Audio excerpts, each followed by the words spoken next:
Hello everyone, welcome to my academy channel. जैसा कि मैं स्टार्ट करने जा रही हूँ बायोलॉजिकल क्लासिफिकेशन। चैप्टर सेकंड है क्लास 11th का।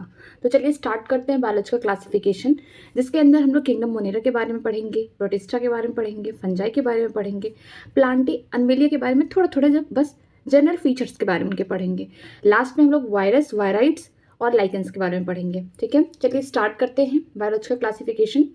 Since the dawn of civilization, there have been many attempts to classify living organism। ठीक है, बहुत पहले से ही क्या किया जा रहा था कि यहाँ पे जो लिविंग ऑर्गेनिज्म थे इनको क्लासीफाई करने की कोशिश की जा रही थी। ठीक है, it was done intensively, not using the criteria that were scientific but born out the need to use organism for our own use for food, shelter and clothing। ठीक है, जब स्टार्टिंग में क्लासिफिकेशन हो रहा था लिविंग ऑर्गेनिज्म का तो ये कोई साइंटिफिक क्राइटेरिया यहाँ पे नहीं देखा जा रहा था। यहाँ पे ये देखा जा रहा था कि जो लिविंग ऑर्गेनिज्म है उसका खुद का यूज़ क्या है। ठीक है, जैसे कि फूड, शेल्टर एंड क्लॉथिंग, खाने के लिए खाना, रहने के लिए मकान, पहनने के लिए कपड़ा, बस इसके आधार पे क्या किया जा रहा था, ऑर्गेनिज्म को क्लासीफाई किया जा रहा था। एरिस्टोटल सबसे पहले जो एकदम अर्लीस्ट किसने क्लासीफाई किया था प्लांट और एनिमल को, वो थे Aristotle. Was the earliest to attempt a more scientific basics for classification. जो एरिस्टोटल थे सबसे पहले थे जिन्होंने क्या किया था, यहाँ पे साइंटिफिक बेसिस के आधार पर क्लासिफिकेशन किया था। He use simple morphological character to classify plant into tree, shrubs and herbs. इन्होंने एक सिंपल मॉर्फोलॉजिकल कैरेक्टर लिया कि बाहर से देखने में कैसे हैं, प्लांट्स को 3 कैटेगरी में डिवाइड किया। पहला, जो सबसे बड़े बड़े प्लांट्स होंगे वो ट्री होंगे, फिर जो मीडियम साइज के होंगे वो कौन होंगे, शब्स होंगे, और जो सबसे छोटे होंगे उन्हें हर्ब्स बोलेंगे। He also divided the animal into 2 groups, those which had red blood and those that did not। ठीक है, इन्होंने एनिमल को भी 2 कैटेगरी में डिवाइड किया, जिसके पास लाल खून हो एनीमिया, और जिनके पास नहीं हो रेड खून उन्हें बोलते हैं एनीमिया। ठीक है, आगे देखते हैं लिनियस आएंगे, कैरोलस लिनियस, जिनके बारे में हमने लिविंग वर्ड में पढ़ा था। Linnaeus time, two kingdom system of classification with Plantae and Amelia kingdom was developed that included all the plant animal respectively। ठीक है, जब लिनियस आए उन्होंने क्या किया, 2 किंगडम क्लासिफिकेशन स्टार्ट किया, जिसमें एक पहले किंगडम में प्लांट रखा, दूसरे में क्या रखा, एनिमिलिया रखा। ठीक है, आगे देखते हैं दिस सिस्टम डिड नॉट, ये सबसे इंपॉर्टेंट है 2 किंगडम क्लासिफिकेशन का drawback. This system did not distinguish between the eukaryote and prokaryote, unicellular and multicellular organism, and photosynthetic green algae and non-photosynthetic fungi organism। ठीक है, इनके सिस्टम में क्या था, प्लांट एक तरफ, एनिमल एक तरफ। कोई नहीं बता रहा था कि कौन से प्रोकैरियोट्स है कौन से यूकैरियोट्स हैं। कोई नहीं कह रहा था कि यूनिसेलुलर ऑर्गेनिज्म है कि मल्टीसेलुलर ऑर्गेनिज्म कौन से हैं, कौन फोटोसिंथेटिक है कौन हेटेरोट्रॉपिक है, मतलब कि फोटोसिंथेसिस नहीं कर रहे हैं। इनमें कोई भी बोल सकते हैं कि डिफरेंसेस नहीं थे। जो भी आ रहे थे, जो प्लांट जैसे दिख रहे थे उनको प्लांटिंग में रख रहे थे, जो एनिमल जैसे थे उनमें एनिमल में रख रहे थे, चाहे वो यूनिसेलुलर हो, मल्टीसेलुलर हो, फोटोसिंथेटिक थे या फिर नॉन फोटोसिंथेटिक थे। ठीक है, या प्रोकैरियोट थे या यूकैरियोट्स थे, कोई यहाँ पे डिफ्रेंशिएशन नहीं था। Classification of organism into plant and animal was easily done and was easy to understand, but a large number of organisms did not fall into either category। जो क्लासिफिकेशन था प्लांट और animal का बहुत easy था कि जो plant जैसे थे, जिनके कैरेक्टर प्लांट से मिल रहे थे उनको प्लांट किंगडम में रखते थे, जिनके कैरेक्टर एनिमल से मिल रहे थे उनको एनिमल किंगडम में रख रहे थे। लेकिन कुछ ऐसे ऑर्गेनिज्म थे ना प्लांट में आ रहे थे ना एनिमल किंगडम में आ रहे थे, तो अब उनके लिए थोड़ी दिक्कत हुई कि इनको कहाँ रखा जाए। Hence the 2 kingdom classification used for a long time was found inadequate। कुछ समय बाद जो 2 kingdom classification था इसको मानना भी क्या हो गया, लोगों के लिए मुश्किल हो गया। Beside the gross morphology, a need was also filled for the including other characteristics like the cell structure, nature of wall, mode of nutrition, habitat, method of reproduction, evolutionary relationship etc। ठीक है, gross morphology character देखा गया, उसके आधार पर जो characteristic थे, ठीक है, किसी भी ऑर्गेनिज्म के, जैसे सेल का स्ट्रक्चर कैसा है, नेचर कैसा है, वॉल का सेल वॉल प्रेजेंट है तो किस तरीके का है, सेल्लो से बना है कि काइटिन से बना है, मोड ऑफ न्यूट्रिशन क्या है, ऑटोट्रॉपिक है कि हेटेरोट्रॉपिक है कि होलोजोइक है, ठीक है, हैबिटेट कहाँ है, मेथड ऑफ रिप्रोडक्शन कैसा है, सेक्सुअल है कि एसेक्सुअल है कि वेजिटेटिव है, इवोल्यूशनरी रिलेशनशिप क्या है, ये सब किसके अंदर आ रहे हैं कि क्रॉस मॉर्फोलॉजी के अंदर आ रहे हैं।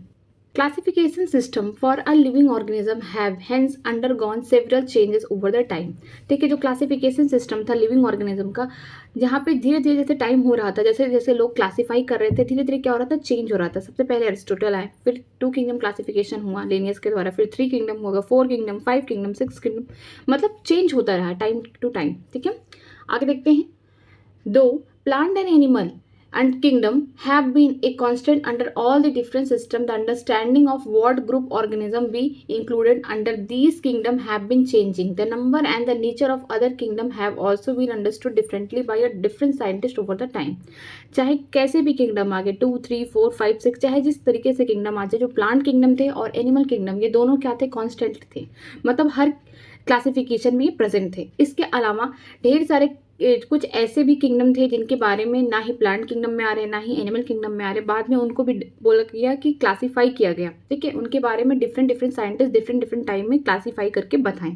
ठीक है, आगे चलते हैं। आर.एच. विटेकर, जो आर.एच. विटेकर है 1969 में, ये सेंचुरी कौन सी है, 20 सेंचुरी है, ये इंपॉर्टेंट है। R H. Whittaker in 1969 propose a 5 kingdom classification, इन्होंने 5 किंगडम का क्लासिफिकेशन किया। ठीक है, the kingdom defined by him were name, जो किंगडम इन्होंने बनाया है 5 किंगडम, उनका नाम क्या है, मोनेरा, प्रोटिस्टा, फंजाई, प्लांटिया और एनिमलिया। ठीक है, प्लांट और एनिमल किंगडम देखिए सब में कॉन्स्टेंट है। ठीक है, the main criteria for the classification used by him including the cell structure, body organization, mode of nutrition, reproduction and phylogenetic relationship। यहाँ पे टेबल 2.1 में दिया गया है और comparative account of different characteristic of the 5 kingdom. ठीक है, जो आर.एच. विटेकर का मेन क्राइटेरिया था क्लासिफिकेशन का क्या था कि सेल का स्ट्रक्चर कैसा है, कि जो सेल है वो उसका स्ट्रक्चर कैसा है, प्रोकैरियोट है कि यूकैरियोट है। ठीक है, बॉडी ऑर्गेनाइजेशन कैसी है, कि सेल से बनी है कि टिश्यू से बनी है कि ऑर्गन या ऑर्गन सिस्टम से बने हैं। मोड ऑफ न्यूट्रिशन कैसा है, ठीक है, फोटोसिंथेटिक है मीन्स ऑटोट्रॉपिक है वो, या फिर हेट्रोट्रॉपिक है, किस तरीके का यहाँ पे न्यूट्रिशन है। रिप्रोडक्शन कैसा है, सेक्सुअल एसेक्सुअल किस तरीके का है। साथ में उन्होंने ये भी बताया कि फाइलोजेनेटिक रिलेशनशिप क्या है, कि एक ऑर्गेनिज्म के दूसरे ऑर्गेनिज्म से किस तरीके का रिश्ता है।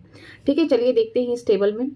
5 किंगडम था आर.एच. विटेकर के द्वारा, पहला क्या है, मोनेरा, प्रोटिस्टा, फंजाई, प्लांटिया, एनिमलिया। ठीक है, सेल टाइप की बात की जा रही है, किस तरीके का सेल प्रेजेंट है।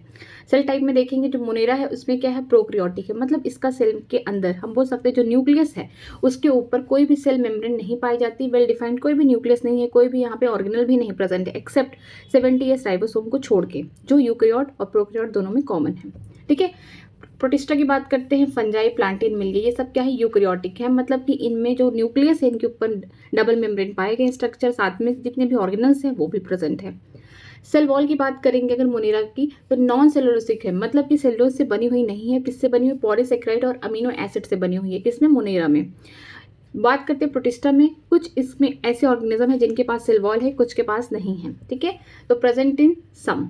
फंजाई की बात करते हैं, ये इनमें प्रेजेंट है, सब में प्रेजेंट है। ठीक है, और किसकी बनी हुई है, काइटिन और पॉलीसेकेराइड की बनी हुई है। प्लांट्स की बात करते हैं, प्लांट में तो हमेशा सेल वॉल प्रेजेंट होता है और किससे बना है, सेलुलोज, हेमीसेलुलोज, ये सब चीज़ों से बना होता है। एनिमल में कोई भी सेल वॉल नहीं होता है, एब्सेंट होता है। न्यूक्लियर मेम्ब्रेन की बात करते हैं तो मोनेरा जो है जिसका सेल कैसा है, प्रोकैरियोटिक है, उसके ऊपर उसके न्यूक्लियस के ऊपर कोई भी मेम्ब्रेन नहीं प्रेजेंट है, तो इसका मतलब सेल मेम्ब्रेन मोनेरा में एब्सेंट होगा। बाकी प्रोटिस्टा, फंजाई, प्लांटिया, एनिमलिया ये कैसे यूकैरियोटिक सेल हैं, तो इनके पास वेल डिफाइंड न्यूक्लियर मेम्ब्रेन होंगे, तो इनमें सब में क्या है, प्रेजेंट है। बॉडी ऑर्गेनाइजेशन की बात करते हैं तो बॉडी जो ऑर्गेनाइजेशन का मतलब ये है कि बॉडी कैसे बना है, कितने सेल से बना है, टिश्यू से बना है या फिर ऑर्गन या ऑर्गन सिस्टम से बना है। बात करते हैं मोनेरा की तो प्रोकैरियोटिक है, यूनिसेलुलर है, मतलब एक सेल से बने होंगे तो ये सेलुलर होंगे। प्रोटिस्टा भी कैसे है, यूनिसेलुलर है, यूकैरियोटिक है। ठीक है, एक सेल से बने बट इनके पास सारी चीज़ें वेल डिफाइंड है, तो ये भी क्या हो गए, सेलुलर हो गए।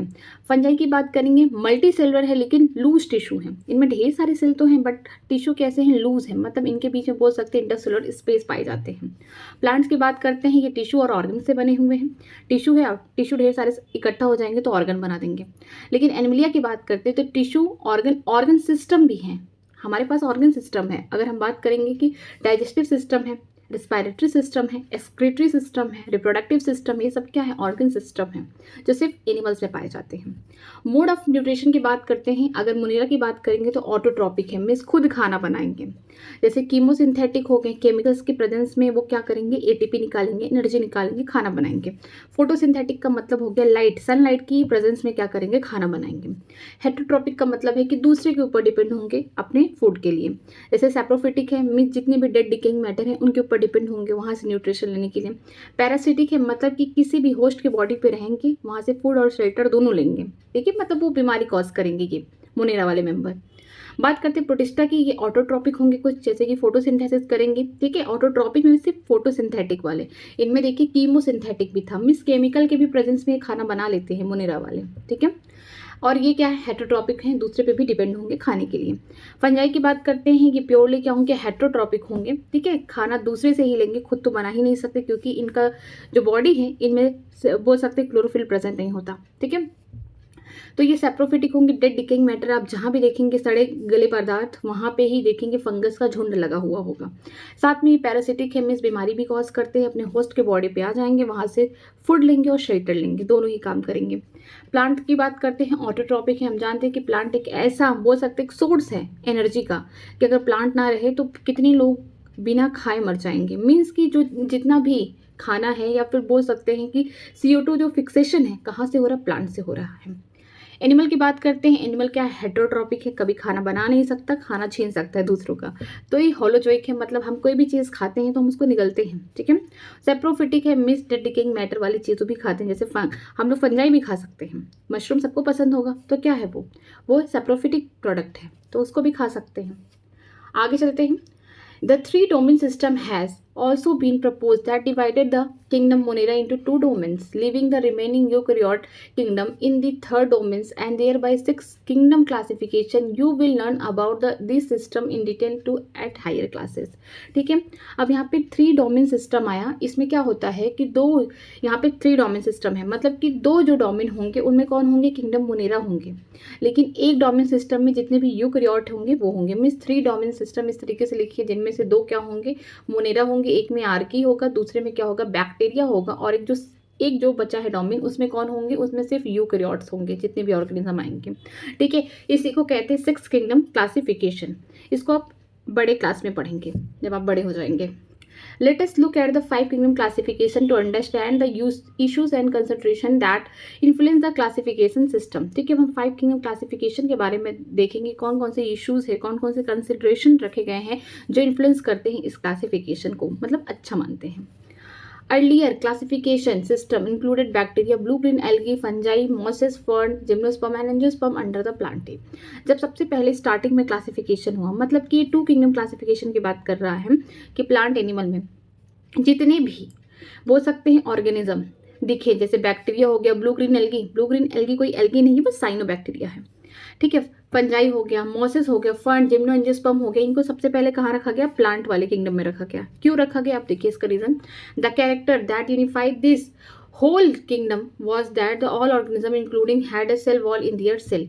इनको एक साथ एक किंगडम में इसलिए रखा गया क्योंकि सबके पास एक कॉमन कैरेक्टर था कि उनके पास सेल वॉल पाए जाते थे, जिसकी वजह से इनको एक किंगडम में रखा गया, ठीक है। This place together group which widely differ in other characteristic, ठीक है, इनको एक साथ तो रखा गया ग्रुप में सेल वॉल देख के, लेकिन इनमें कुछ ऐसे कैरेक्टरिस्टिक थे जो एक दूसरे से क्या थे, एकदम डिफरेंट थे।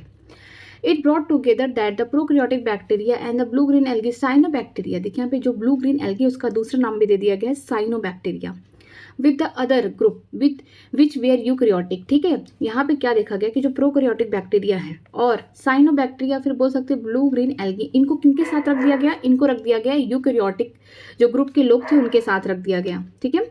आगे देखते हैं। It also grouped together the unicellular organism and multicellular organism. One say that the example Chlamydomonas and Spirogyra were placed together under the algae. ठीक है, ये भी देखा गया कि जो यूनिसेलुलर ऑर्गेनिज्म है उनको मल्टीसेलुलर ऑर्गेनिज्म के साथ रख दिया गया, जैसे एग्जांपल है क्लैमिडोमोनास, ये क्या है, यूनिसेलुलर होते हैं, लेकिन जो स्पायरोगैरा है ये मल्टीसेलुलर है, इनको कहाँ रखा गया, एक साथ एल्गी के अंदर रखा गया। The classification did not differentiate between heterotrophic group fungi and the autotrophic green plant, though they also show a characteristic difference in their cell wall composition, that the fungi has a chitin in their cell wall while the green plant had a cellulose in cell wall। ठीक है, यहाँ पे क्या देखने को मिला कि जो क्लासिफिकेशन है हेटरोट्रॉपिक और साथ में ऑटोट्रॉपिक जो ग्रीन प्लांट है, इनके बीच में भी कुछ डिफ्रेंशिएशन नहीं था, मिस डिफरेंस नहीं देखने को मिला। जैसे अगर हम प्लांट्स की बात करते हैं तो प्लांट का सेल वॉल है सेलुलोज से बना हुआ है, लेकिन फंजाई की बात करेंगे उसका बोल सकते हैं सेल वॉल वो काइटिनोपॉलीसेकेराइड का बना हुआ, लेकिन दोनों के एक साथ ही क्लासिफिकेशन में, अर्लियर क्लासिफिकेशन में एक साथ रख दिया गया, ठीक है। आगे देखते हैं। When such characteristics were considered, the fungi were placed into the separate kingdom fungi। जब ये सारे कैरेक्टरिस्टिक्स को देखा गया, ये सारे कैरेक्टर जो डिफरेंट थे एक दूसरे से, सेल वॉल है बट दूसरे चीज़ से कंपोजिशन से बने हुए हैं, तो जब देखा गया तो फंजाई को एक नया बोल सकते एक नया किंगडम दे दिया गया, सेपरेट, सबसे अलग, वो कौन था, किंगडम फंजाई था। All the prokaryote organism were grouped together under the kingdom Monera and the unicellular eukaryote organism were placed in the kingdom Protista. जितने भी प्रोकैरियोटिक ऑर्गेनिज्म थे जो यूनिसेलुलर थे किसके अंदर रखे गए, उनको किंगडम मोनेरा के अंदर रखे गए, लेकिन जितने भी यूनिसेलुलर यूकैरियोटिक सेल थे उनको कहाँ रखे गए, उनको रखे गए किंगडम प्रोटिस्टा के अंदर. Kingdom Protista has brought together Chlamydomonas chlorella, earlier placed in algae within the plant and both having cell wall, with Paramecium and amoeba were earliest placed in the animal kingdom with lack of cell wall. Starting के time में क्या हुआ, जब early classification हुआ शुरुआत के दिनों में क्या हुआ कि क्लैम्नोडोमोनास और क्लोरेरा को दोनों कैसे हैं, यूनिसेलुलर हैं, बट इनके पास सेल वॉल होने के कारण इनको किनके साथ रख दिया गया, प्लांट के साथ, वो भी एल्गी के साथ रख दिया गया, जो कि गलत था. बाद में ये चीज़ें इनको सेपरेट किया गया. फिर देखिए पैरामीशियम अमीबा, इनके पास कोई भी सेल वॉल नहीं है. स्टार्टिंग के टाइम में इनको किनके साथ रख दिया गया, एनिमल किंगडम के साथ रख दिया गया. जो एनिमल किंगडम होते हैं उनके पास कोई भी सेल वॉल तो नहीं प्रेजेंट होती, बट वो मल्टी सेलुलर होते हैं. लेकिन जो पैरामीशियम अमीबा है ये कैसे, यूनिसेलुलर है. तो स्टार्टिंग के टाइम में इनके एक साथ इस तरीके से रख दिया गया. It has put together organism with the earlier classification were placed in different kingdom. ठीक है, ये इनको एक साथ earlier classification में रखा गया जो कि बाद में different classification में रख दिया गया, जो different kingdom है उनमें रख दिया गया. This happened because the criteria for classification changed. इस वजह से हुआ कि जो क्राइटेरिया था क्लासिफिकेशन का वो बदल गया. This kingdom change will take place in the future too, depending on the improvement in our understanding of the characteristic and evolutionary relationship. Future में अगर और सारी चीज़ें अगर हम देखेंगे, इम्प्रूव करेंगे, हमारी जो अंडरस्टैंडिंग है किस पे, कैरेक्टरिस्टिक पे या फिर इवोल्यूशनरी रिलेशनशिप पे अगर और चीज़ें मिलती हैं तो और भी क्लासिफिकेशन इस तरीके से बढ़ता जाएगा. ठीक है. Over a time an attempt has been made to evolve a classification system which reflect not only the morphological, physiological and reproductive similarity but also the phylogenetic that is the based on the evolutionary relationship. धीरे धीरे समय जिस तरीके से बढ़ता जा रहा है, जो क्लासिफिकेशन सिस्टम है, ना कि मॉर्फोलॉजी देख कर आप क्लासीफाई कर रहे हैं बाहर का स्ट्रक्चर, ना ही फिजियोलॉजी देख रहे हैं, ना ही रिप्रोडक्टिव सिमिलैरिटी देख रहे हैं, अब ये भी देख रहे हैं कि फाइलोजेनेटिक कि उनका इवोल्यूशनरी रिलेशनशिप कैसा है, उसके आधार पर भी क्लासिफिकेशन होना स्टार्ट हो गया है.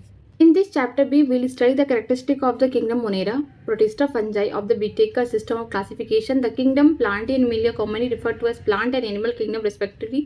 उसको हम separated chapter 3 और 4 में पढ़ेंगे. इस chapter में हम लोग जो भी characteristic किसके देखेंगे, Monera के देखेंगे, kingdom Protista fungi के देखेंगे, किसने दिया है इसको, विटेकर ने दिया है अपने क्लासिफिकेशन सिस्टम में. प्लांट एंड एनिमलिया किंगडम के लिए एक सेपरेट चैप्टर बना है, चैप्टर 3 और 4. चलिए स्टार्ट करते हैं किंगडम मोनेरा. देखिए किंगडम मोनेरा कैसे हैं, प्रोकैरियोटिक सेल हैं, इनके पास कोई चीज़ वेल डिफाइंड नहीं है, इवन इनके पास न्यूक्लियस के ऊपर भी कोई वेल डिफाइंड मेम्ब्रेन नहीं प्रेजेंट है. ठीक है, और साथ साथ ये कैसे यूनिसेलुलर है.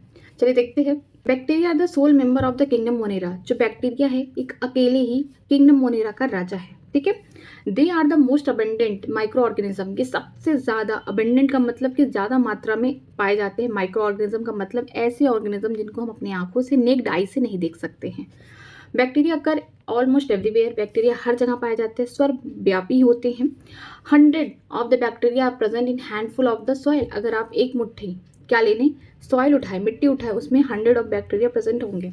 They also live in extreme habitat such as hot spring, desert, snow, deep ocean where they very few other life form can survive. ठीक है, ये बहुत एक्सट्रीम हैबिटेट पे भी रह सकते हैं, जैसे हॉट स्प्रिंग जहाँ बहुत गर्मी है, डेजर्ट में रह सकते हैं, स्नो में रह सकते हैं, डीप ओशन की गहराई में रह सकते हैं जहाँ पे बहुत कम लाइफ एग्जिस्ट करते होंगे. Many of them live in और on other organism as parasite. कुछ इनमें से बैक्टीरिया में कुछ ऐसे होते हैं जो किसी भी होस्ट के ऊपर या फिर होस्ट के बॉडी के अंदर सर्वाइव करते हैं एज अ पैरासाइट. पैरासाइट का मतलब बीमारी कॉज करने वाले. Bacteria are the group under the 4 category based on their shape. Bacteria की 4 कैटेगरी है, किसके आधार पर डिवाइड किया गया, उनके शेप के अकॉर्डिंग. द स्पाइरल कोकस, ठीक है, the rod shape bacillus and the comma से विब्रम एंड द स्पाइरल जो होगा स्पाइरुलम. ठीक है, यहाँ पे 4 टाइप के होंगे. अगर कुकस होंगे मीन्स स्पेरिकल शेप में होंगे. ठीक है, बैसिलस होंगे रॉड शेप में होंगे, विब्रम होंगे कॉमा शेप की तरह होंगे इस तरीके से. अगर हम बात करते हैं स्पाइरुलम, ये स्पाइरल शेप होंगे. यहाँ पे स्ट्रक्चर देखिए, कुकस का है मतलब स्पाइरल शेप में, छोटे छोटे यहाँ पे स्पेरिकल शेप स्ट्रक्चर देखने को मिलेंगे. बैसिलस की बात करते हैं, इनका जो शेप है रॉड लाइक शेप है. इनमें देखिए इंडोस्पोर पाए जाते हैं. इंडो अंदर की तरफ स्पोर है. जो हम दही खाते हैं वो किस बैक्टीरिया से बना होता है, लैक्टोबैसिलस. तो उनमें जो शेप अगर देखेंगे तो इस तरीके का शेप आपको देखने को मिलेगा. स्पाइरल की बात करते हैं, ये स्पाइरल शेप के हैं इस तरीके से, लेकिन इनमें खास बात ये है कि फ्लैजिला पाए जाते हैं. ठीक है, विब्रो की बात करते हैं, ये कॉमन शेप की बैक्टीरिया है। जो कॉलेरा होता है इन्हीं बैक्टीरिया से होता है। आगे चलते हैं। Though the bacterial structure is very simple they are very complex in behaviour. अगर आप बैक्टीरिया का स्ट्रक्चर देखेंगे बाहर से तो बहुत सिंपल है, लेकिन इनका जो बिहेवियर है बहुत कॉम्प्लेक्स है। Compare to many other organism, bacteria as a group show the most extensive metabolic diversity. अगर हम कंपेयर करें दूसरे ऑर्गेनिज्म से बैक्टीरिया को, तो बैक्टीरिया एक ऐसा ग्रुप है जिसके पास बहुत ज़्यादा मेटाबॉलिक डाइवर्सिटी है। मतलब कि मेटाबॉलिक डाइवर्सिटी का मतलब कि इनका बोल सकते हैं कि जो खाना है बनाने का ऑटोट्रॉपिक हो सकते हैं, वो भी फोटोसिंथेटिक हैं, कीमोसिंथेटिक भी, हेटरोट्रॉपिक हैं, सेप्रोफिटिक भी हो सकते हैं, पैरासिटिक भी हो सकते हैं। तो इनमें बोल सकते हैं कि जो मेटाबॉलिक डाइवर्सिटी है सबसे ज़्यादा पाई जाती है। Some of the bacteria are autotrophic, कुछ ऐसे बैक्टीरिया होंगे जो ऑटोट्रॉपिक होंगे, that synthesis their own food from the inorganic substrate, जो अपना खाना बना रहे किससे, इनऑर्गेनिक सबस्ट्रेट से बना रहे हैं। ठीक है, दे मे बी फोटोसिंथेटिक ऑटोट्रॉपिक और कीमोसिंथेटिक ऑटोट्रॉपिक। जो ऑटोट्रॉपिक है, खाना जो खुद बना रहे हैं, वो फोटोसिंथेटिक हो सकते हैं, लाइट के प्रेजेंस में खाना बना सकते हैं, या फिर कीमोसिंथेटिक ऑटोट्रॉपिक होंगे जो केमिकल के प्रेजेंस में खाना बना रहे हैं। The vast majority of the bacteria are heterotroph, जो ज़्यादा करके बैक्टीरिया हैं, जो बोल सकते हैं कि जो अबंडेंट, जो सबसे ज़्यादा बैक्टीरिया पाई जाती है वो किस फॉर्म में पाई जाती है, वो हेटरोट्रॉपिक है, मीन्स दूसरे से खाना लेती हैं। That is they depend on the other organism और the dead decaying matter for the food. ठीक है, ये किस पे डिपेंड करती है, दूसरे ऑर्गेनिज्म पे डिपेंड करेंगे खाने के एज अ पैरासाइट। ठीक है, अगर डेड डिकेइंग मैटर पे डिपेंड करेंगे एज ए सेप्रोफिटिक। ठीक है, खाना वहां से लेंगे। बात करते हैं यहाँ पे दो बैक्टीरिया, आर्की बैक्टीरिया और यू बैक्टीरिया। आर्की बैक्टीरिया को हम क्या बोलते हैं, फॉल्स बैक्टीरिया बोलते हैं। क्यों बोलते हैं, अब आगे इसका रीजन होगा। This bacteria are special since they live in some of the most harsh habitat such as extreme salty area, जिसे हम हेलोफाइल्स बोलते हैं, हॉट स्प्रिंग थर्मोएसिडोफाइल्स होंगे, and marshy area that is methanogen. जो आर्की बैक्टीरिया हैं सबसे पुरानी bacteria हैं। पहली चीज़, इनमें बोल सकते हैं कि इनकी सेल वॉल या उनकी कंपोजिशन इतने डिफरेंट टाइप के होते हैं कि बहुत हार्श हैबिटेट में रह सकते हैं। जैसे कि जहाँ एकदम नमकीन है, मीन्स वहाँ पे ऐसी एरिया, ठीक है, जहाँ पे एकदम साल्टी एरिया है, वहाँ पे भी सर्वाइव कर सकते हैं, उसमें बोलते हैं हेलोफाइल्स। हॉट स्प्रिंग का मतलब कि जहाँ पे बहुत गर्म है, ठीक है, जैसे थर्मोएसिडोफाइल्स में, वहाँ पे भी रह सकते हैं बैक्टीरिया। मार्शी एरिया, जहाँ पे बोल सकते हैं दलदल है, या फिर बोल सकते हैं बायोगैस निकल रहा है वहाँ से, मेथनोजेन जहाँ प्रेजेंट है, ठीक है, ये मेथनोजेन बैक्टीरिया वहाँ प्रेजेंट होते हैं। Archaebacteria differ from other bacteria in having a different cell wall structure and this feature is responsible for their survival in the extreme condition. ठीक है, जो आर्की बैक्टीरिया है दूसरे बैक्टीरिया से इसलिए डिफरेंट है क्योंकि इनका जो सेल वॉल का जो कंपोजिशन है ये अलग है, जिसकी वजह से ये हार्श कंडीशन है या बहुत एक्सट्रीम कंडीशन है, जहाँ पे कोई भी लाइफ एग्जिस्ट नहीं करती, वहाँ पे भी ये सर्वाइव कर जाते हैं।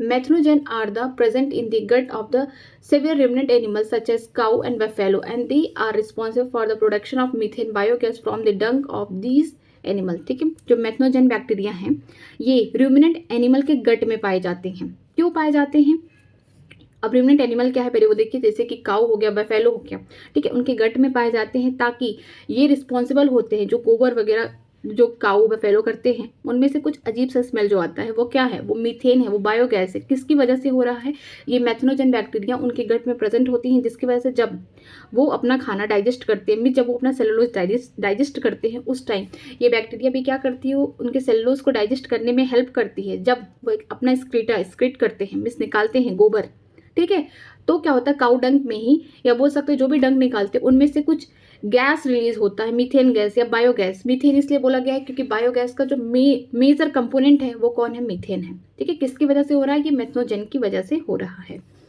आगे देखते हैं यू बैक्टीरिया, इनको कहा जाता है ट्रू बैक्टीरिया, सच्चे बैक्टीरिया हैं ये।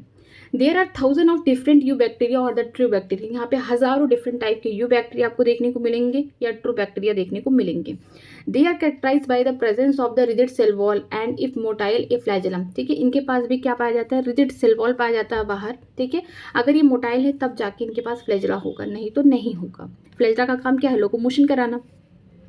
The cyanobacteria is also refers to as blue-green algae having chlorophyll A similar to the green plant and are photosynthetic autotrophs।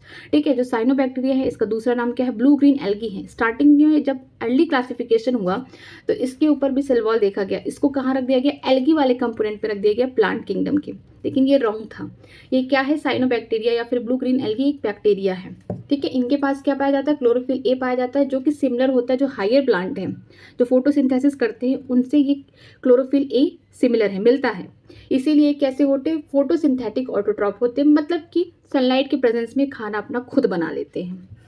The cyanobacteria are unicellular, colonial और filamentous, fresh water, marine और terrestrial algae. ठीक है, जो cyanobacteria है unicellular है, एक cell से बने होंगे। ठीक है, कॉलोनी में होंगे अगर, ठीक है, ढेर सारी इस तरीके से कॉलोनी बना लेंगे इस तरीके से।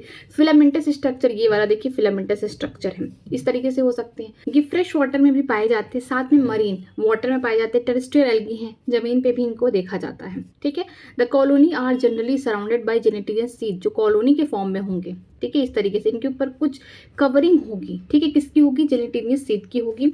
दे often form blooms in polluted water body. ठीक है, ये अगर पानी गंदा है तो उसमें क्या होता है? ब्लूम्स, बबल्स जो भी निकलते हैं, किसके द्वारा होते हैं? साइनोबैक्टीरिया के द्वारा होते हैं। Some of these organism can fix atmospheric nitrogen in specialised cell called heterocyst. Example किसमें प्रेजेंट है? Nostoc and anabaena. ठीक है, कुछ जो मेंबर होंगे साइनोबैक्टीरिया फिर ब्लू ग्रीन एल्गी के, उनके अंदर एक कैपेसिटी होगी कि जो एटमॉस्फेयर का नाइट्रोजन है उसका फिक्सेशन करना है। किसकी हेल्प से करेंगे? उनके पास एक स्पेशल टाइप का सेल प्रेजेंट होता है जिसका नाम है हेटेरोसिस्ट। ठीक है, सब नहीं करेंगे, सारे साइनोबैक्टीरिया नहीं, कुछ, सम लिखा है यहाँ पे, सम ऑफ द, कुछ साइनोबैक्टीरिया करेंगे। ठीक है, एग्जाम्पल जैसे नॉस्टॉक हो गया एंड एनाबिना हो गया। ठीक है, यहाँ पे देखिए स्ट्रक्चर देखिए, ये क्या है? फिलामेंटस एल्गी है, पहली बात ब्लू ग्रीन एल्गी है। नॉस्टॉक, ये देखिए फिलामेंट के फॉर्म में, इनके ऊपर भी क्या है? म्यूसिलियम की सीट है, कवरिंग है। ठीक है, इनको प्रोटेक्ट करने के लिए। यहाँ पे देखिए स्पेशल टाइप के सेल वो प्रेजेंट है जिसका नाम है हेटेरोसिस्ट। इसी की मदद से क्या करते हैं? जो एटमॉस्फेयर की नाइट्रोजन है उनका फिक्सेशन करते हैं। ठीक है, ये इंपॉर्टेंट है। आगे चलते हैं।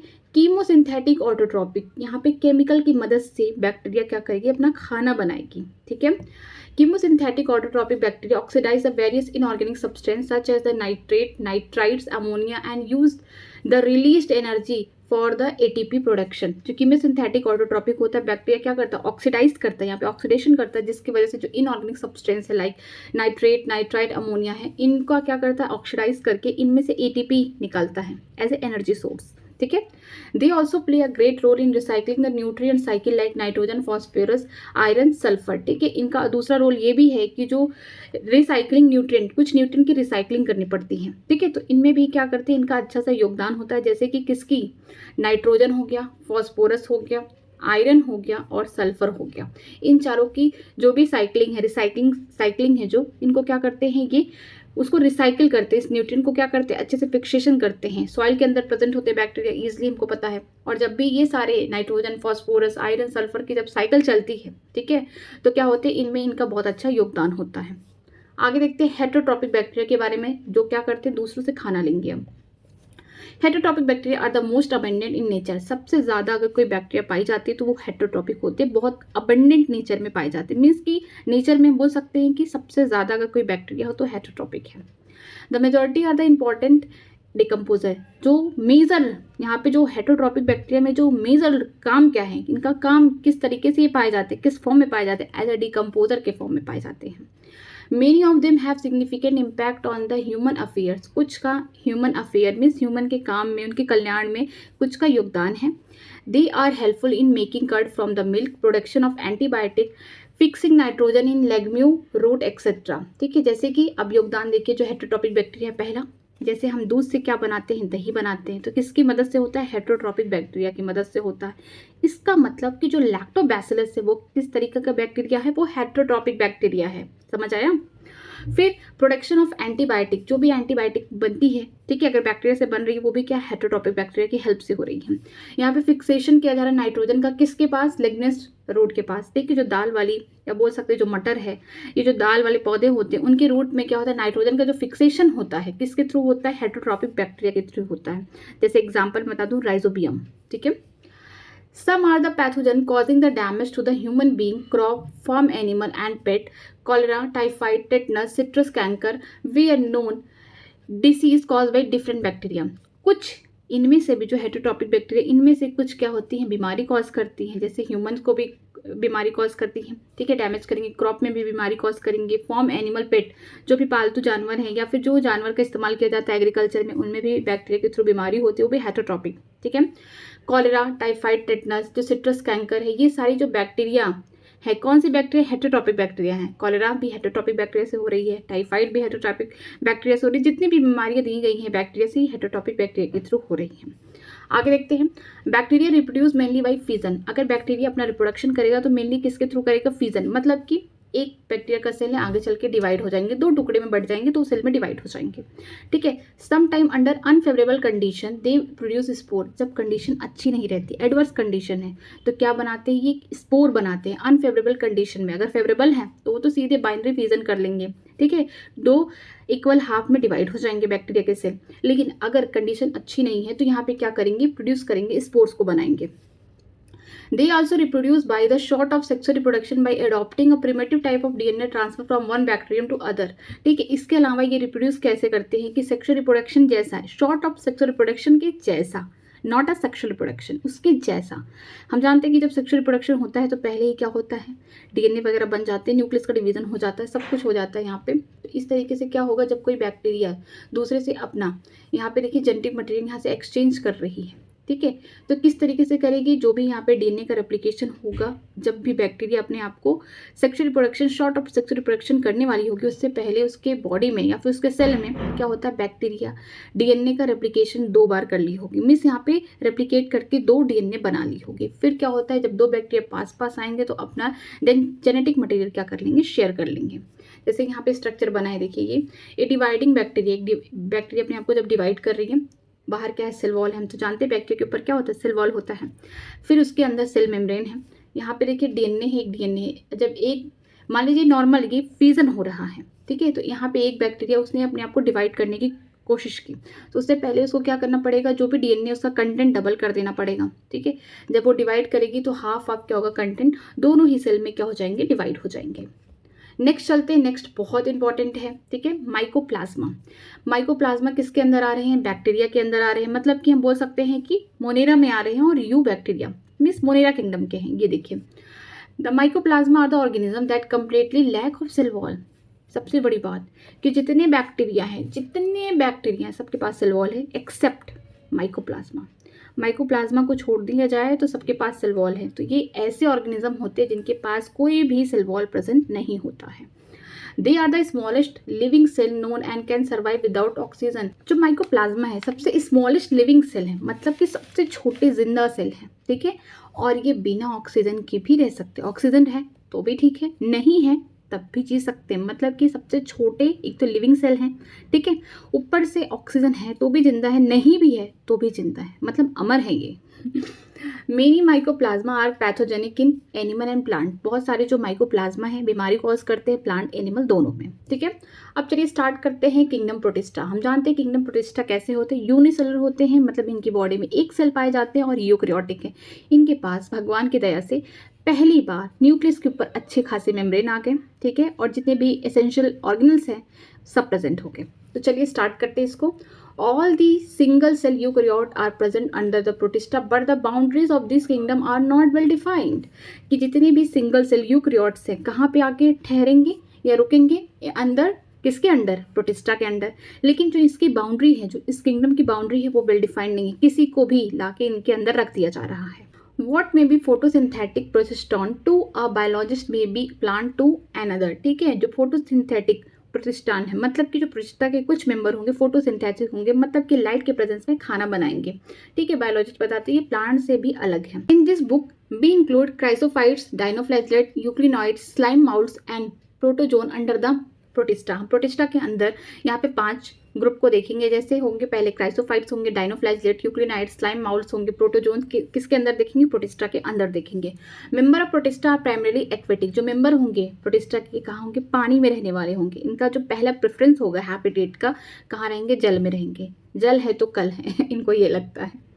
ठीक है, this kingdom form a link with the other dealing with plant, animal and fungi. ठीक है, ये जो किंगडम है इनका बड़ा दूर दूर तक रिश्ता है। रिश्ता इन द सेंस ये प्लांट जैसे भी दिखते हैं, एनिमल जैसे भी बिहेव कर सकते हैं, फंजाई जैसे भी रह सकते हैं, मतलब कि ये अपने आप को क्या करते हैं, हर जगह से रिश्ता मिला जुला के रखते हैं। ठीक है, being eukaryotes the protistan cell body contain a well defined nucleus and other membrane bound organelle. ठीक है, यूकैरियोट होने के कारण से जो प्रोटिस्टा के सेल वॉल, यहाँ पे सेल बॉडी है, इनमें कुछ के पास सेल वॉल पाई जाएंगे, कुछ के पास नहीं पाए जाएंगे। लेकिन सबसे खास बात ये रहेगी यूकैरियोट के लिए, क्यों, इनके जो न्यूक्लियस हैं उनके ऊपर क्या होगा, मेम्ब्रेन पाए जाएंगे। मीन्स इनके जो डीएनए हैं उनके ऊपर वेल डिफाइंड यहाँ पे न्यूक्लियस के ऊपर मेम्ब्रेन पाए जाएंगे, और जितने भी मेम्ब्रेन बाउंड ऑर्गेनल्स है सब प्रेजेंट होंगे। ये इंपॉर्टेंट है। सम हैव फ्लैजुला और द सीलिया, कुछ के पास फ्लैजुला होगा, कुछ के पास सीलिया होगा। क्यों होगा? लोकोमोशन करने के लिए होगा। Protista reproduce asexually and sexually by the process involving the cell fusion and zygote formation. जो प्रोटिस्टा के मेंबर है एसेक्सुअली प्रोडक्शन भी कर सकते हैं। जब सेक्सुअली प्रोडक्शन करेंगे तो यहाँ पे क्या करेंगे? सेल से फ्यूज कर लेंगे, सेल का फ्यूजन करके जाइगोट बना लेंगे। चलिए स्टार्ट करते हैं। क्राइसोफाइट्स में देखते हैं। दिस इंक्लूडेड, ये जो ग्रुप है इनमें कौन कौन आएंगे? डायटम्स होंगे, गोल्डन एल्गी जिसको हम डिस्मिट्स कहेंगे। इस ग्रुप के अंदर दो लोग रहेंगे, एक होंगे डायटम्स, दूसरे होंगे गोल्डन एल्गी, सुनहरी रंग की जो एल्गी होती है वो रहेंगे, उसे हम क्या बोलेंगे? डिस्मिट्स बोलेंगे। They are found in fresh water as well as marine water. जो क्राइसोफाइटर के मेंबर हैं ये फ्रेश वाटर में भी देखने को मिलेंगे और मरीन वाटर में भी देखने को मिलेंगे। They are microscopic and float passively in water current phytoplankton. ये क्या है? माइक्रोस्कोपिक है, आप माइक्रोस्कोप की ही मदद से इनको देख पाएंगे, नेक्ड आई से नहीं देख पाएंगे, इतने छोटे होते हैं। और जिस डायरेक्शन में वाटर फ्लो करेगी उसी डायरेक्शन में क्या होंगे? धीरे धीरे मूव करते हुए चले जाएंगे, इसीलिए इनको क्या बोलते हैं? प्लैंक्टन। ठीक है, यहाँ पे कोई एनर्जी नहीं लगेगा। Most of them are photosynthetic. ज़्यादा करके जो मेंबर हैं क्राइसोफाइट्स के कैसे होते हैं? फोटोसिंथेटिक होते हैं, मीन्स खुद खाना बनाने पे विश्वास रखते हैं। In diatom the cell wall form a two thin overlapping shell which fit together as a soap box. ठीक है, अगर डायटम्स की बात करते हैं इनके जो सेल वॉल हैं इस तरीके से होंगे, एक के ऊपर एक, इस तरीके से सेल वॉल बनेंगे। ठीक है, जिसकी वजह से यहाँ पे क्या होंगे? जो सेल वॉल है पतले पतले, ये क्या होंगे? ओवरलैपिंग करके एक शेल बनाएंगे, जिसको हम जिस तरीके से हम देख सकते हैं सोप का बॉक्स, जो साबुन रखने वाला डिब्बा होता है उस तरीके से होंगे। ठीक है, the wall are embedded with silica and thus the wall are indestructible. ठीक है, जो वॉल है इम्बेडेड है, किससे बने हुए? सिलिका से बने हुए हैं, जिसकी वजह से इनको तोड़ना ना नामुमकिन है, मतलब बहुत टफ है।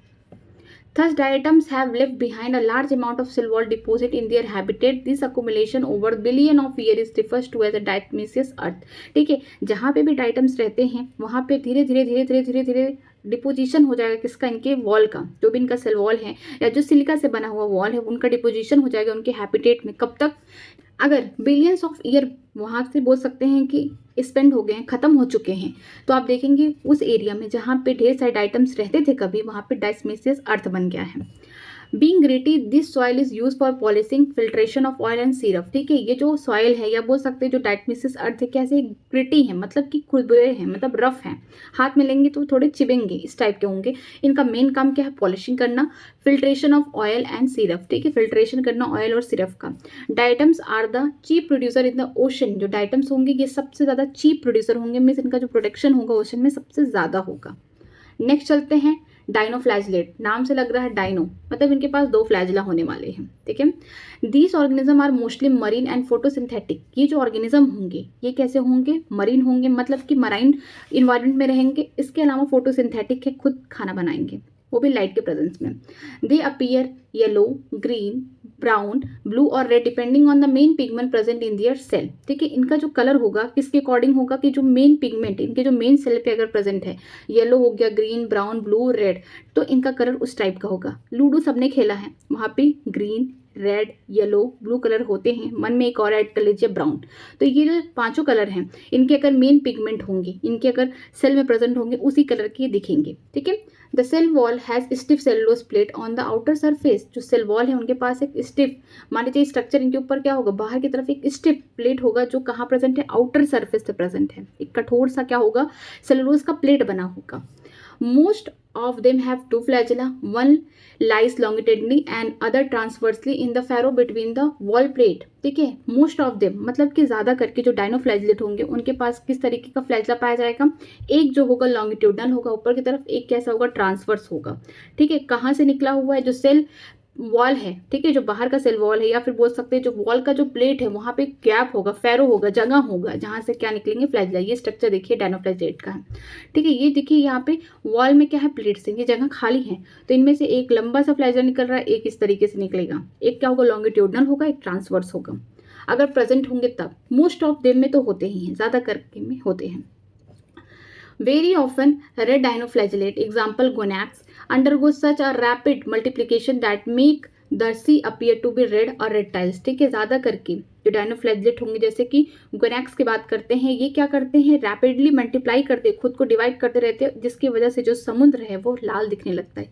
लाल क्यों दिखेगा? इसका मतलब जो मेन पिगमेंट होगा वो रेड होगा, जिसकी वजह से क्या करते हैं? मल्टीप्लिकेशन करते रहते हैं और पूरे जो समुद्र है, पूरा जो सी है उसको लाल कर देते हैं। इसे हम क्या बोलते हैं? Red tides. ठीक है, toxin release by a large member may even kill other marine animal such as fishes. ठीक है, टॉक्सिन रिलीज, इनमें से जहर निकलता है।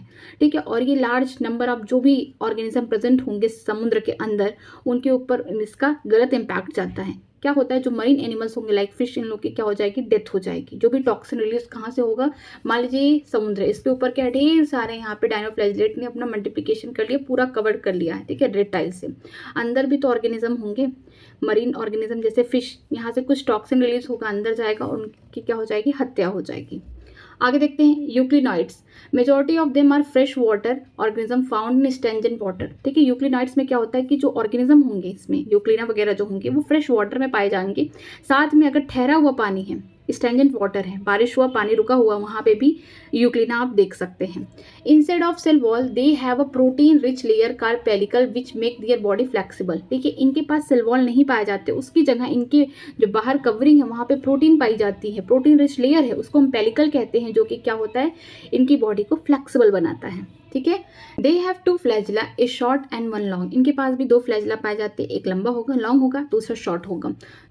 They are photosynthetic in the presence of sunlight, when deprive of sunlight they behave like heterotrophs by predating on the other smallest organism. अगर sunlight present है तो ये ऑटोट्रॉपिक होंगे, मीन्स खाना खुद बनाएंगे। जैसे ही सनलाइट गायब, खत्म हो गई, तो ये किस तरीके से बिहेव करेंगे, हेटरोट्रॉप्स की तरह। जो भी इनके प्रे होंगे, ये प्रेडेटर की तरह काम करेंगे, शिकार करेंगे, अपना खाना खाएंगे। मीन्स ये हेटरोट्रॉपिक भी शो करते हैं, ऑटोट्रॉपिक भी शो करते हैं, इसीलिए बोल सकते हैं ये मिक्सोट्रॉपिक है। ठीक है, interestingly the pigment of euglenoid are identical to those present in the higher plant, example euglena. ठीक है, सबसे खास बात ये है कि इनमें जो भी पिगमेंट पाए जाते हैं, मान लीजिए क्लोरोफिल ए जो पाया जाता है, वो सेम होगा जो हायर प्लांट होंगे, एंजियोस्पर्म, जिम्नोस्पर्म, उनके जैसे सेम होगा, तभी तो ये ऑटोट्रॉपिक कर पा रहे हैं। ठीक है, इसका एग्जांपल यूक्लिना है। ये देखिए स्ट्रक्चर, ये है यूक्लिना। यहाँ पे देखिए सारे ऑर्गेन्स प्रेजेंट है, साथ साथ में बीच बीच में कहीं कहीं यहाँ पे देखिए क्लोरोफिल ए भी प्रेजेंट है।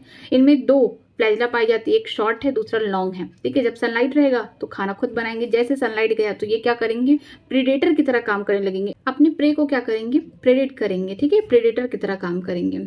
आगे देखते हैं slime mould. Slime mould are the saprophytic protista. ठीक है, स्लाइम माउल्ट कैसे हैं, ये सेप्रोफिटिक प्रोटिस्टा के मेंबर है, मीन्स कि ये डेड डिकेइंग मैटर पे ही डिपेंड रहते हैं अपने भोजन के लिए। The body moves along the decaying twig and the leaf engulfing organic material. ठीक है, जो बॉडी है कहाँ पे रहेगी, जो डेड डिकेइंग पार्ट होंगे, प्लांट्स के लीफ होंगे, उनसे ही क्या लेते हैं, ऑर्गेनिक मटेरियल वहाँ पे प्रेजेंट होंगे, उनसे ही क्या लेंगे, न्यूट्रिशन लेंगे। अंडर सुटेबल कंडीशन, जब सुटेबल कंडीशन होगा, they form an aggregation called plasmodium which में grow and spread over the several feet. ठीक है, अगर कंडीशन अच्छी रहेगी, इन्वायरमेंट में सब कुछ सही है, तो क्या होगा, इनका ग्रोथ होगा। ये इस तरीके से ढेर सारे प्लास्मोडियम बनाएंगे सेवरल हाइट तक। ठीक है, इस तरीके से ग्रोथ हो जाएगा सेवरल फीट तक। ड्यूरिंग अनफेवरेबल कंडीशन, अगर कंडीशन खराब हो गई, the plasmodium differentiate and form a fruity body bearing spore at the tip. जब कंडीशन अच्छी नहीं रहेगी तो यही जो प्लास्मोडियम बने हुए, इनके ऊपर क्या हो जाएंगे, जो प्लास्मोडियम में डिफरेंशिएट हो जाएंगी, बना लेंगी फ्रूटी बॉडी। ठीक है, इस तरीके से फ्रूटी बॉडी बना लेंगी, और इसमें क्या हो जाएगा, स्पोर होंगे। अब इस स्पोर, जो टिप पे स्पोर होंगे, अब उसके बारे में देखिए। The spore possess true wall, पहली बार जो इनके स्पोर्स हैं, इनके ऊपर क्या पाए जाएंगे, ट्रू वॉल। लेकिन स्लाइम माउल्ट के ऊपर कोई भी सेल वॉल वगैरह नहीं प्रेजेंट होता है, याद रखिएगा। They are extremely resistant and survive for many years even under the adverse condition। ठीक है, ये जो बोल सकते हैं कि जो डिफरेंशिएटेड प्लास्मोडियम है, जो फ्रूटी बॉडी बना ली है, जिनके ऊपर क्या है, इस तरीके से स्पोर बने और ट्रू वॉल प्रेजेंट है, अगर जब तक कंडीशन सही नहीं होगा तब तक ये इसी तरीके से रहेंगे, मतलब कि बहुत रेजिस्टेंट है और बहुत सालों तक इस तरीके से रह सकते हैं जब तक एडवर्स कंडीशन है। और जैसे एडवर्स कंडीशन खत्म होगा, सुटेबल कंडीशन आएगा, तब देखिए क्या होगा, this spore are dispersed by air current. ठीक है, ये जो स्पोर हैं क्या हो जाएंगे, डिस्पर्स्ड हो जाएंगे एयर करंट से, जब सुटेबल कंडीशन आ जाएगा। ठीक है, यहाँ पे देखिए स्ट्रक्चर है स्लाइम माउल्ट का, इसके ऊपर कोई सेल वॉल नहीं है। ये क्या करता है, जब कंडीशन अच्छी होती है तो सेवरल फीट ग्रो कर जाता है, इसे हम प्लास्मोडियम कहते हैं। जैसे कंडीशन खराब हुआ तो जो प्लास्मोडियम सेवरल फीट ग्रो किए हैं, उनके ऊपर क्या देखने को मिलेगा, इनके टिप के ऊपर क्या होगा, फ्रूटी बॉडी देखने को मिलेगी। प्लास्मोडियम डिफरेंशिएट हो गया एक फ्रूटिंग बॉडी में, जिसके ऊपर क्या है, स्पोर पाए जाते हैं, और स्पोर के ऊपर भी ट्रू वॉल है। एडवर्स कंडीशन जब तक रहेगा तब तक इसी तरीके से बोल सकते हैं प्लास्मोडियम अपने स्पोर के साथ एग्जिस्ट करेंगे। जैसे कंडीशन सही हुआ तो ये जो स्पोर्स है ये क्या हो जाएंगे, एयर की वजह से हर जगह फैल जाएंगे, डिस्पर्स्ड हो जाएंगे। आगे देखते हैं, आगे है प्रोटोजोन्स। प्रोटोजोन्स पे देखते हैं, all the protozoans are the heterotrophs and live as a predator or parasite. जितने भी प्रोटोजोन्स होंगे सारे क्या होंगे, हेटरोट्रॉप्स होंगे, मीन्स दूसरे से खाना लेंगे। ठीक है, या तो किस तरीके से जिंदा रहेंगे, प्रेडेटर की तरह, शिकारी की तरह रहेंगे, या फिर पैरासाइट मीन्स बीमारी कॉज करेंगे, या फिर दूसरे के ऊपर क्या होंगे, टोटली डिपेंड होंगे। They are believe to be primitive relative of animal. इनको माना जाता है कि ये कैसे लोग हैं, ये प्रिमेटिव है, जो एनिमल किंगडम में लोग पहुंच चुके हैं उनके क्या वो हैं, प्रिमेटिव रिलेटिव है, शुरुआती क्या है, रिश्तेदार हैंगे। ठीक है, there are 4 major group of protozoans. यहाँ पे 4 मेजर ग्रुप हैं प्रोटोजोन्स के। देखते हैं पहला एमीबॉयड प्रोटोजोन। ठीक है, these organism live in fresh water, sea water और मॉइस्ट सॉइल। जो एमीबॉयड प्रोटोजोन है ये फ्रेश वाटर में भी रह सकते हैं, समुद्र के पानी में भी रह सकते हैं, मॉइस्ट सॉइल में भी रह सकते हैं। They move and capture their prey by putting out the pseudopodia false feet as in amoeba. ठीक है, ये किस तरीके से चलते हैं, इनका कोई शेप नहीं है, इस तरीके से ये फॉल्स फिट, ये किसी भी तरीके से मूवमेंट करेंगे जिसे हम सीरोपोडिया कहते हैं, जैसे कि अमीबा करता है। Marine form have silica shell on their surface. जो मरीन फॉर्म के है ऑर्गेनिज्म, ठीक है, उनके ऊपर क्या है, सिलिका का सेल पाया जाता है उनके सरफेस के ऊपर। Some of them such as entamoeba are parasite. जैसा कि हम जानते हैं एंटाअमीबा हिस्टोलिका, जिससे क्या होता है, अमीबियोसिस डायसेंट्रिया होता है, तो ये यहीं से आए हैं एंटाअमीबा। ठीक है, ये पैरासाइट होंगे जो क्या करेंगे, बीमारी कॉज करेंगे। और जो मरीन फॉर्म वाले होंगे उनके ऊपर क्या पाया जाएगा, उनके सरफेस के ऊपर, वैसे तो कोई भी सेल वॉल नहीं प्रेजेंट होता इनमें, लेकिन उनके सरफेस के ऊपर सिलिका की शेल पाई जाएगी। ठीक है, आगे देखते हैं फ्लैजिलेटेड प्रोटोजोन, जिनमें फ्लैजिला पाया जाएगा। The member of this group are either free living or parasitic. इनमें जो फ्लैजिलेटेड प्रोटोजोन होंगे, इनमें जो लोग आएंगे, जो ऑर्गेनिज्म रहेंगे, या तो फ्री लिविंग रहेंगे, खुलेआम इन्वायरमेंट में प्रेजेंट रहेंगे, या पैरासिटिक रहेंगे, मीन्स कि अपने होस्ट पे डिपेंड होंगे खाने के लिए, शेल्टर के लिए। दे हैव फ्लैजिला, इनके पास फ्लैजिला होगा for locomotion. The parasitic form causes disease such as sleeping sickness. ठीक है, जो पैरासिटिक फॉर्म वाले होंगे, फ्री लिविंग वाले तो बिंदास रहेंगे, जो पैरासिटिक फॉर्म रहेंगे वो वाले क्या करेंगे, एक बीमारी कॉज करेंगे जिससे बहुत नींद आता है, इसे बोलते हैं स्लीपिंग सिकनेस, जिसका नाम है, कौन कॉज कर रहा है इसको, इसका नाम है ट्रिपैनोसोमा। ठीक है, आगे देखते हैं सिलिएटेड प्रोटोजोन में। These are the aquatic actively moving organism because of the presence of 1000 of cilia. ठीक है, जो सिलिएटेड प्रोटोजोन होंगे इनके पास क्या होगा, 1000 ऑफ सीलिया प्रेजेंट होगी, जिसकी वजह से ये पानी में आराम से मूव कर पा रहे हैं। They have a cavity gullet that open to the outside of the cell surface. ठीक है, इनके पास क्या होगा, इनका बॉडी है, मान लीजिए सीलिया प्रेजेंट तो है ही, साथ साथ इनका जो अपर सरफेस है यहाँ पे कुछ कैविटी पाई जाएगी इस तरीके से, जिसे हम क्या बोलते हैं, गलेट कहते हैं। सेल के सरफेस पे, सेल वॉल तो प्रेजेंट नहीं होगा, सेल के सरफेस पे है। The coordinated movement of the row of the cilia causes the water laden with the food to be steer into the gullet, example paramecium. ठीक है, यहाँ पे इनकी पूरी बॉडी में सीलिया प्रेजेंट है, इसके साथ साथ यहाँ पे गलेट, यहाँ पे बॉडी कैविटी प्रेजेंट है, जिसमें क्या होगा, जो भी सराउंडिंग में फूड होंगे मटेरियल, इसके थ्रू क्या करेंगे, अपने बॉडी के अंदर ले लेंगे। ठीक है, और बेस्ट एग्जांपल पैरामीशियम है। यहाँ पे देखिए स्ट्रक्चर बना है, मम्मी के सैंडल के जैसे स्ट्रक्चर है इसका। ठीक है, यहाँ पे छोटे छोटे देखिए बाहर की तरफ छोटे छोटे यहाँ पे हजारों सीलिया प्रेजेंट है। ये देखिए ये जो बाहर, ठीक है, जो सेल के सरफेस है यहाँ पे देखिए कैविटी प्रेजेंट है या गलेट प्रेजेंट है। जब भी ये पानी के अंदर है, आगे मूव करता रहेगा सीलिया की हेल्प से, जो भी इनका फूड होगा इसी के थ्रू क्या करेगा, अंदर ले लेगा। सबसे खास बात ये होती है पैरामीशियम की कि इनके पास 2 न्यूक्लियस पाए जाते हैं, एक माइक्रो एक मैक्रो। जो छोटा वाला न्यूक्लियस होगा वो रिप्रोडक्शन में हेल्प करेगा, बड़ा वाला न्यूट्रिशन में करेगा। ठीक है, आगे चलते हैं, आगे है स्पोरोजोन्स के बारे में पढ़ते हैं। स्पोरोजोन्स में क्या होगा, स्पोर लाइक स्टेज आएगा। ठीक है, ये देखते हैं, this included the diverse organism that have infective spore like stage in their life cycle. जो स्पोरोजोन्स होंगे ये कैसे, बहुत ढेर सारे डाइवर्स ऑर्गेनिज्म होंगे जिनका जो इन्फेक्शियस, जो क्या करेगा, दूसरे को बीमारी कॉज करेगा, जो इन्फेक्शियस स्टेज होगा कैसा होगा, स्पोर लाइक स्टेज होगा उनके लाइफ साइकिल का। The most notorious is the plasmodium malaria parasite which causes malaria, a disease which has staggering effect on the human population. जो सबसे खतरनाक बोल सकते हैं या सबसे बेकार जो बीमारी है, किसके थ्रू होती है, इन्हीं के थ्रू होती है, मलेरिया। ठीक है, जो मलेरिया के पैरासाइट कौन है, प्लाज्मोडियम है। ठीक है, इन्हीं के थ्रू बीमारी होती है मलेरिया। ठीक है, एक ऐसी डिसीज है जिससे जो ह्यूमन की पॉपुलेशन है कई सालों से परेशान है, मतलब ये इतने खतरनाक है, और इनका जो स्पोर लाइक स्टेज है इनके लाइफ साइकिल का, यही इन्फेक्शियस होगा। ठीक है, इनमें कोई भी लोकोमोटरी ऑर्गन नहीं प्रेजेंट है। ओके, तो चलिए स्टार्ट करते हैं इस किंगडम को, इसके बाद हम लोग चैप्टर को द एंड करते हैं विद समरी के साथ। तो चलिए देखते हैं किंगडम फंजाई में क्या होता है। जैसा कि हम लोग जानते हैं जो किंगडम फंजाई है एक सेपरेट किंगडम है जिसमें सिर्फ हेट्रोट्रॉपिक ऑर्गेनिज्म प्रेजेंट है, ठीक है। The fungi constitute the unique kingdom of the heterotrophic organism, ठीक है। जो फंजाई है एक सबसे यूनिक किंगडम इसलिए है क्योंकि इसमें सिर्फ हेटेरोट्रॉपिक ऑर्गेनिज्म ही प्रेजेंट होते हैं, ठीक है। खाना खुद नहीं बनाते, खाना दूसरों से लेते हैं। दे show a great diversity in morphology and habitat, इनमें बहुत ज़्यादा डाइवर्सिटी देखने को मिलती है इनकी मॉर्फोलॉजी में, मतलब एक्सटर्नल स्ट्रक्चर में, साथ में इनके हैबिटेट पे भी कि ये कहाँ कहाँ पाए जाते हैं। You must have seen fungi on the moist bread and rotten fruit, अगर आप फल खाते होंगे तो अगर फल खराब हो गया होगा, ब्रेड खाते होंगे, ब्रेड के ऊपर देखेंगे कि कुछ टाइम बाद जब मॉइस्चर और हीट आ जाती है तो आप वहाँ पे देखते हैं वाइट वाइट कलर के कुछ फंगस ग्रो कर जाते हैं। या फिर कोई फ्रूट वगैरह जैसे ऑरेंज रख दिए कुछ टाइम तक, वो सड़ने लगा तो उस पर भी देखेंगे कि वहाँ पे वाइट ग्रीन कलर का कुछ बाहर से कुछ माउल्ड ग्रो कर जाते हैं, वो क्या है, वो फंगस है, ठीक है। The common mushroom you eat and toadstool is also fungi, ठीक है। जो आप मशरूम मार्केट से ला के खाते हैं वो भी क्या है, फंजाई है। जो टॉडस्टॉल होता है ये भी क्या है, फंगस है, ठीक है। White spot seen on the mustard leaf are due to parasitic fungus, ठीक है। अगर आपने मस्टर्ड का प्लांट देखा होगा, मस्टर्ड की लीफ में अगर वाइट वाइट कलर के कुछ पाउडरी फॉर्म में कुछ वहाँ पे प्रेजेंट होंगे तो क्या है, पैरासिटिक फंगस है, मतलब बीमारी कॉज कर रहा है मस्टर्ड को। Some unicellular fungi example yeast are use to make bread and beer, ठीक है। मोस्ट ऑफ दी फंजाई जो होते हैं मल्टी सेलुलर होते हैं, बस एक एक्सेप्शन है, कौन है, ईस्ट। ईस्ट क्या है, एक सेल का बना है, यूनिसेलुलर बना है, ठीक है। अगर यूनिसेलुलर है तो क्यों नहीं विटेकर ने इसको प्रोटिस्टा में क्यों नहीं रखा, क्यों इसको फंजाई में रखा, क्योंकि इसके बहुत सारे कैरेक्टर जो थे फंजाई के साथ मैच हो रहे थे, इस वजह से इसको फंगस वाले किंगडम में रख दिया गया है, ठीक है। अब ईस्ट का इस्तेमाल किया जाता है क्या बनाने में, ब्रेड और बियर बनाने में। Other fungi cause disease in the plant and animal, ठीक है। और भी फंजाई जो होते हैं बीमारी कॉज करते हैं प्लांट एनिमल दोनों में, ठीक है। अगर हम बात करते हैं प्लांट्स में तो प्लांट में रस्ट होता है, स्मट होता है। अगर बात करते हैं ह्यूमन बींग में तो जो रिंग वॉर्म है ये सब क्या है, फंगस की वजह से होते हैं, ठीक है। Wheat rust causing puccinia is important example, अगर हम वीट की बात करते हैं उसमें जो रस्ट होता है किसके द्वारा होता है, पक्सेनिया की वजह से होता है, ठीक है।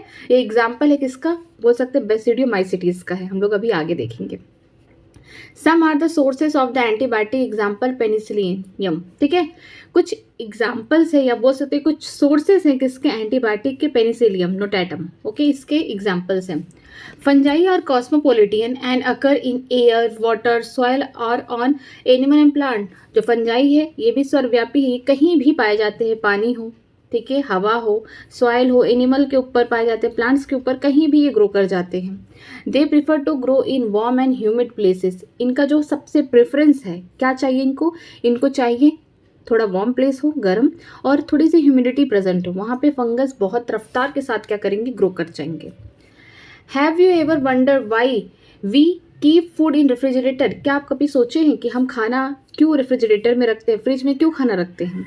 Yes, it is to prevent the food from going bad due to the bacterial और फंगल इन्फेक्शन, हाँ बिल्कुल हम जानते हैं इसका आंसर, इसलिए कि जो खाना है वो बैक्टीरियल और फंगल इन्फेक्शन से बच सके इसलिए रखते हैं, ठीक है। क्योंकि हमको पता है कि जो फंगस है उसको वार्म और ह्यूमिड प्लेस चाहिए, गर्म जगह रहना चाहिए और ह्यूमिडिटी प्रेजेंट रहना चाहिए, लेकिन रेफ्रिजरेटर में क्या होता है, टेम्परेचर बहुत कम होता है, वहाँ पे ये सारी चीज़ें इन्फेक्शन नहीं कर सकती हैं, ठीक है।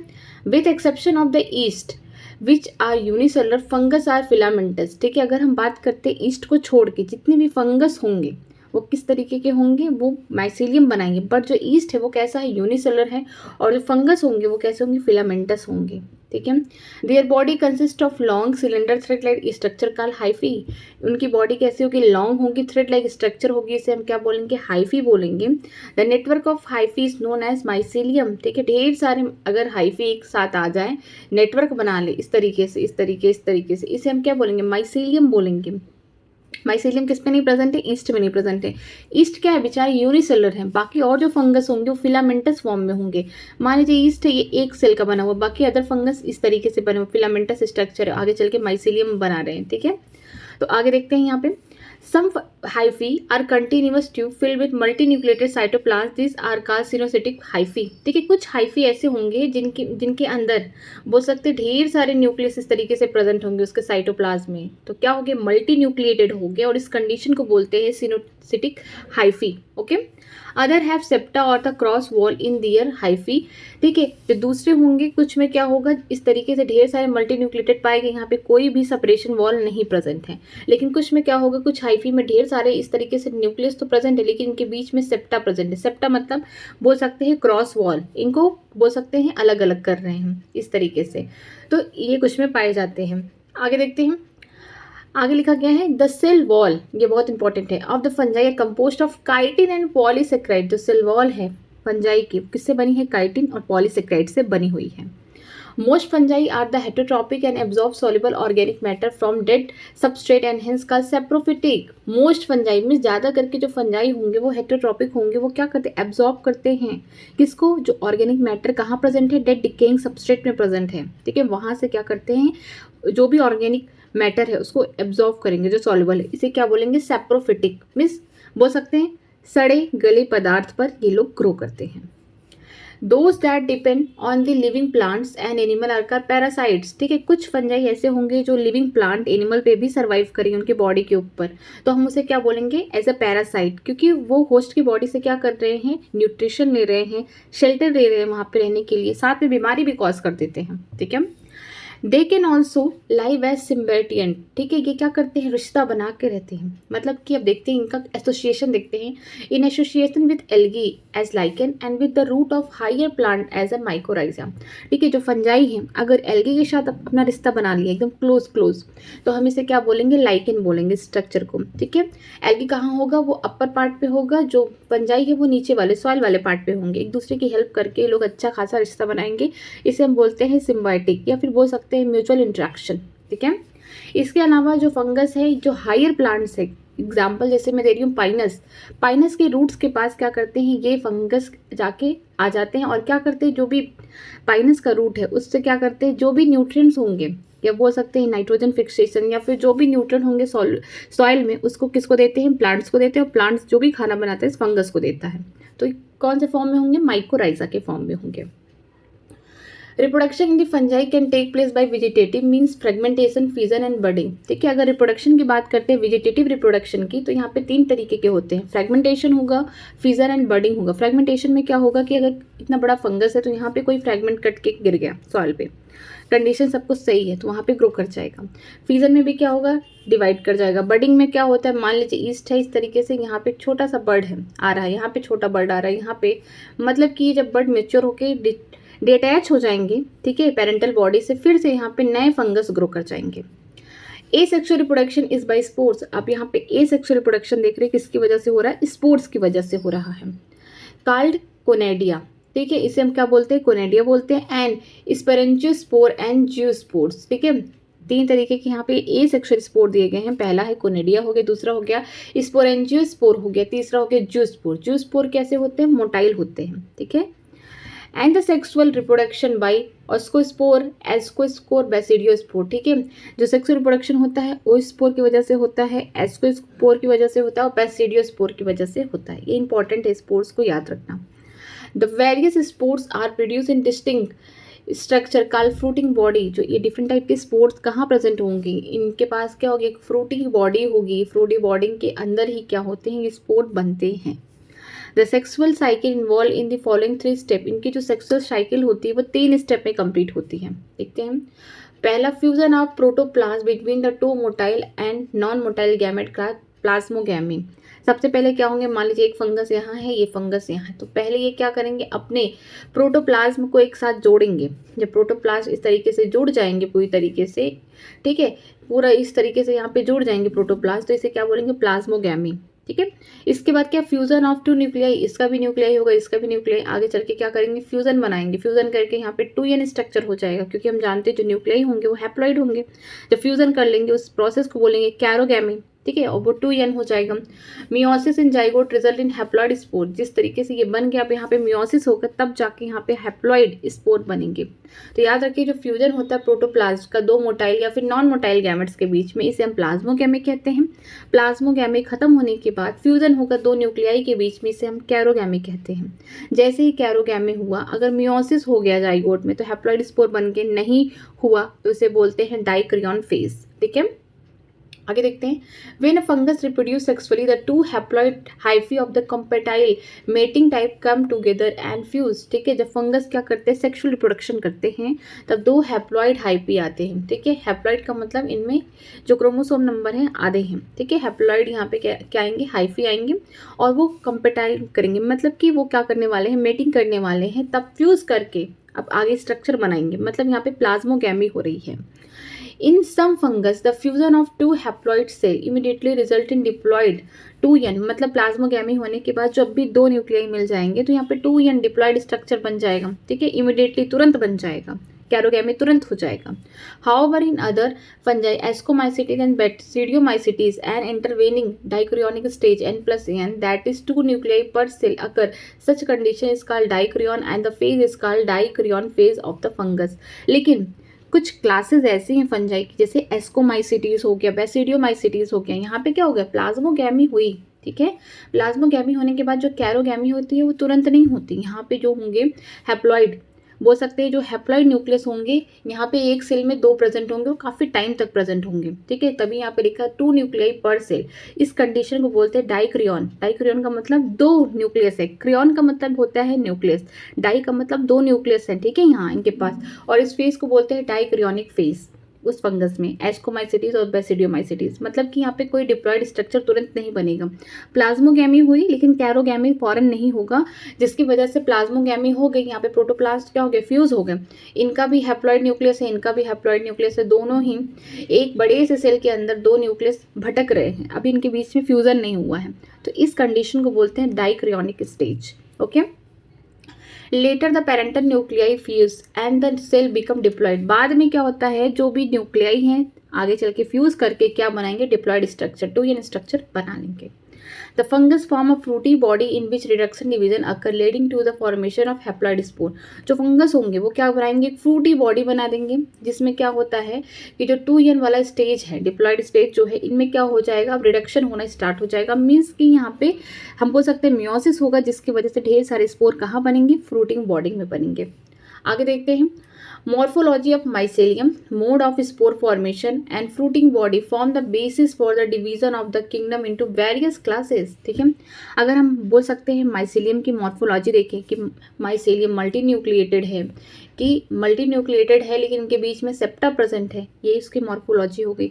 मोड ऑफ स्पोर फॉर्मेशन की, स्पोर कैसे बन रहे हैं, तुरंत जाके प्लाज्मोगैमी होने के बाद तुरंत कैरोगैमी हो जा रहा है, या फिर कुछ टाइम बाद डाइक्रियोनिक स्टेज होने के बाद तब जाके कैरोगैमी हो रहा है। ये क्या है, spore, mode of spore formation है।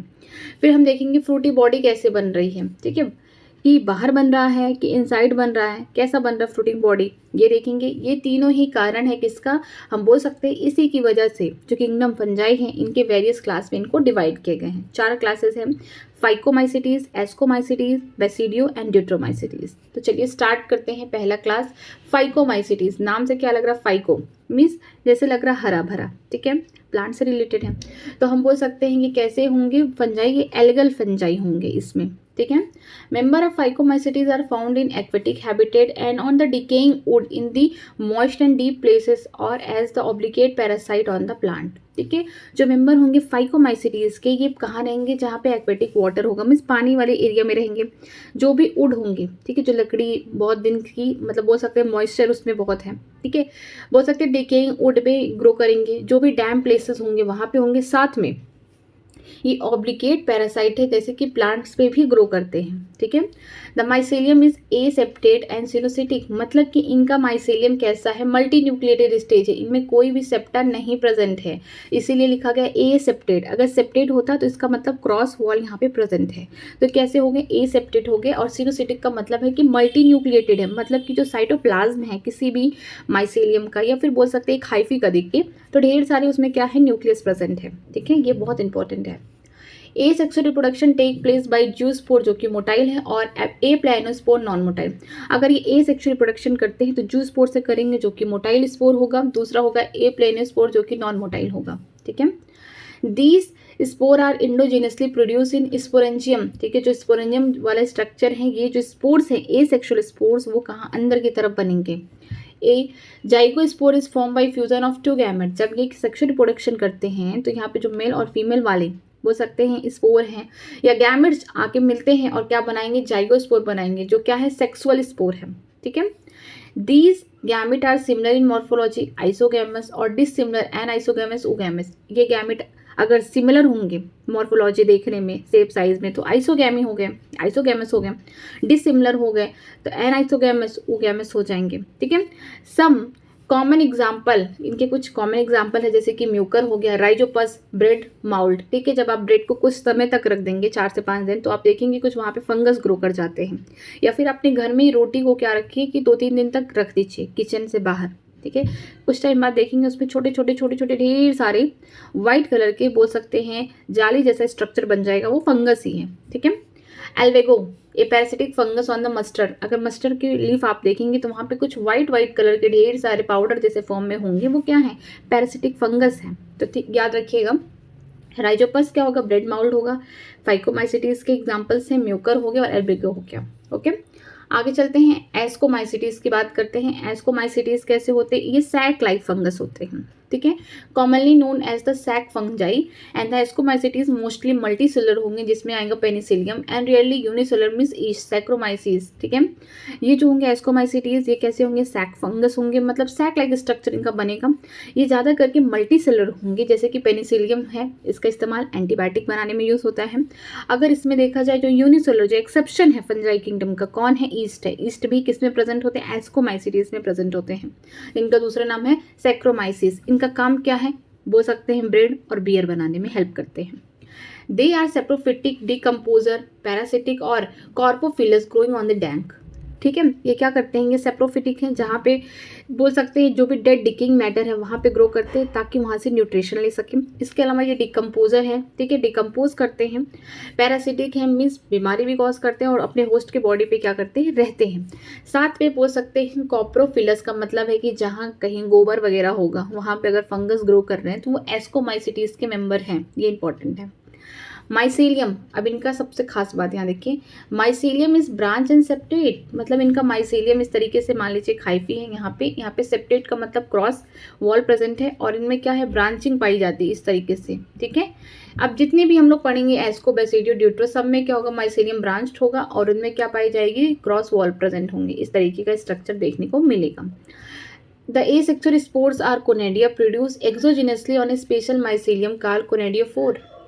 जो एसेक्सुअल स्पोर है कौन है, कोनेडिया है, जो कैसे प्रोड्यूस हुआ, एक्सोजिनसली, बाहर की तरफ। कोनेडिया में क्या होता है, ये मान लीजिए कोनेडिया, तो यहाँ पे जो भी इसमें स्पोर आएंगे वो बाहर की तरफ होंगे, मीन्स एक्सोजिनसली होंगे, स्पेशल माइसीलियम में बनेंगे जिसका नाम है कोनेडियोफोर। ठीक है, ये इंपॉर्टेंट है।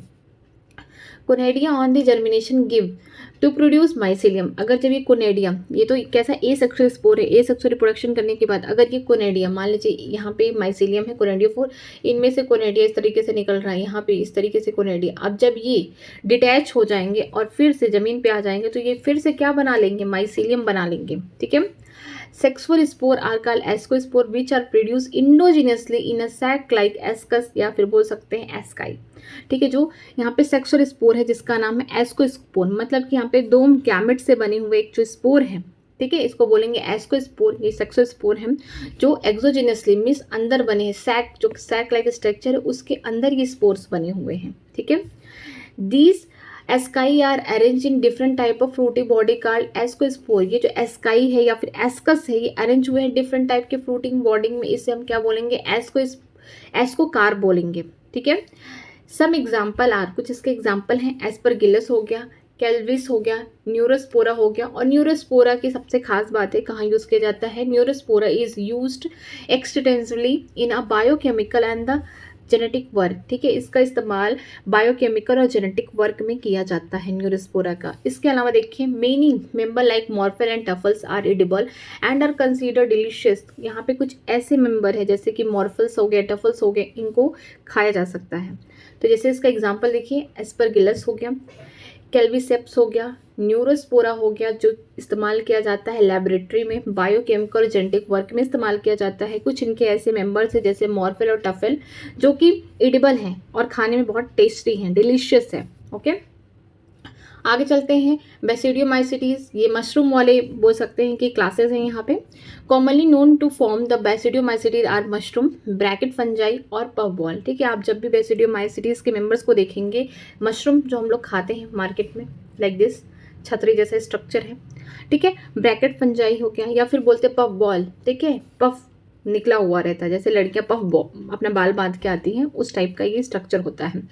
They grow in soil on the logs and the tree stump and in living plant body as a parasite like rust and smut. ठीक है, ये ज़मीन पे ग्रो करते हैं। इसके अलावा अगर मान लीजिए लकड़ी का कोई इस तरीके से लॉग है, ठीक है, यहाँ पे इस पे ग्रो करेंगे, साथ में ट्री की स्टम्प पे, मतलब कोई ट्री है उसके ऊपर ये क्या कर जाएंगे, ग्रो कर जाएंगे। आप कभी देखे होंगे कि ट्री के स्टम्प पे भी ढेर सारी इस तरीके से ग्रोथ देखने को मिलता है फंजाई का। इसके अलावा कि लिविंग प्लांट की बॉडी पे भी ग्रो करते हैं। अगर कोई प्लांट है उसके ऊपर ये फंगस लग गए तो बीमारी कॉज करेंगे, जैसे रस्ट और स्मट। ठीक है, ये पैरासिटिक फॉर्म वाले फंगस हैं। The mycelium is branch and septate, इनके भी माइसेलियम क्या होंगे, ब्रांच्ड होंगे। ठीक है, और सेप्टेट यहाँ पे मतलब क्रॉस वॉल प्रेजेंट होंगे, और इस तरीके से ब्रांचिंग ढेर सारी होंगी। ठीक है, केवल फाइकोमाइसेटीज ऐसा क्लास था जिसमें माइसेलियम में ना कोई ब्रांच थी ना ही कोई सेप्टेट प्रेजेंट था, मीन्स वो ए सेप्टेट थे। ठीक है, आगे देखते हैं। The asexual spore are generally not found but vegetative reproduction by fragmentation is common, मतलब कि इनमें asexual reproduction नहीं होता है। ठीक है, इनमें सिर्फ क्या होता है, बोल सकते हैं वेजिटेटिव रिप्रोडक्शन होता है, जिस सबसे कॉमन कौन है, फ्रेगमेंटेशन।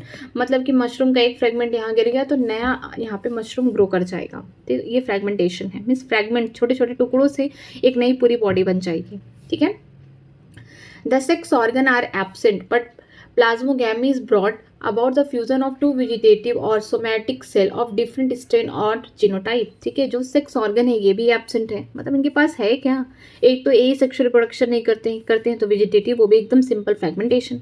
अब सेक्सुअल रिप्रोडक्शन भी करने जा रहे थे, उनके पास सेक्स ऑर्गन भी नहीं है, तो करेंगे कैसे। अब देखिए क्या होता है, जो प्लाज्मोगैमी होता है is brought by fusion of two vegetative और सोमैटिक सेल। वेजिटेटिव सेल या फिर सोमैटिक सेल मतलब जो कि गैमेट नहीं बनाती हैं, वो ऐसे सेल होते हैं।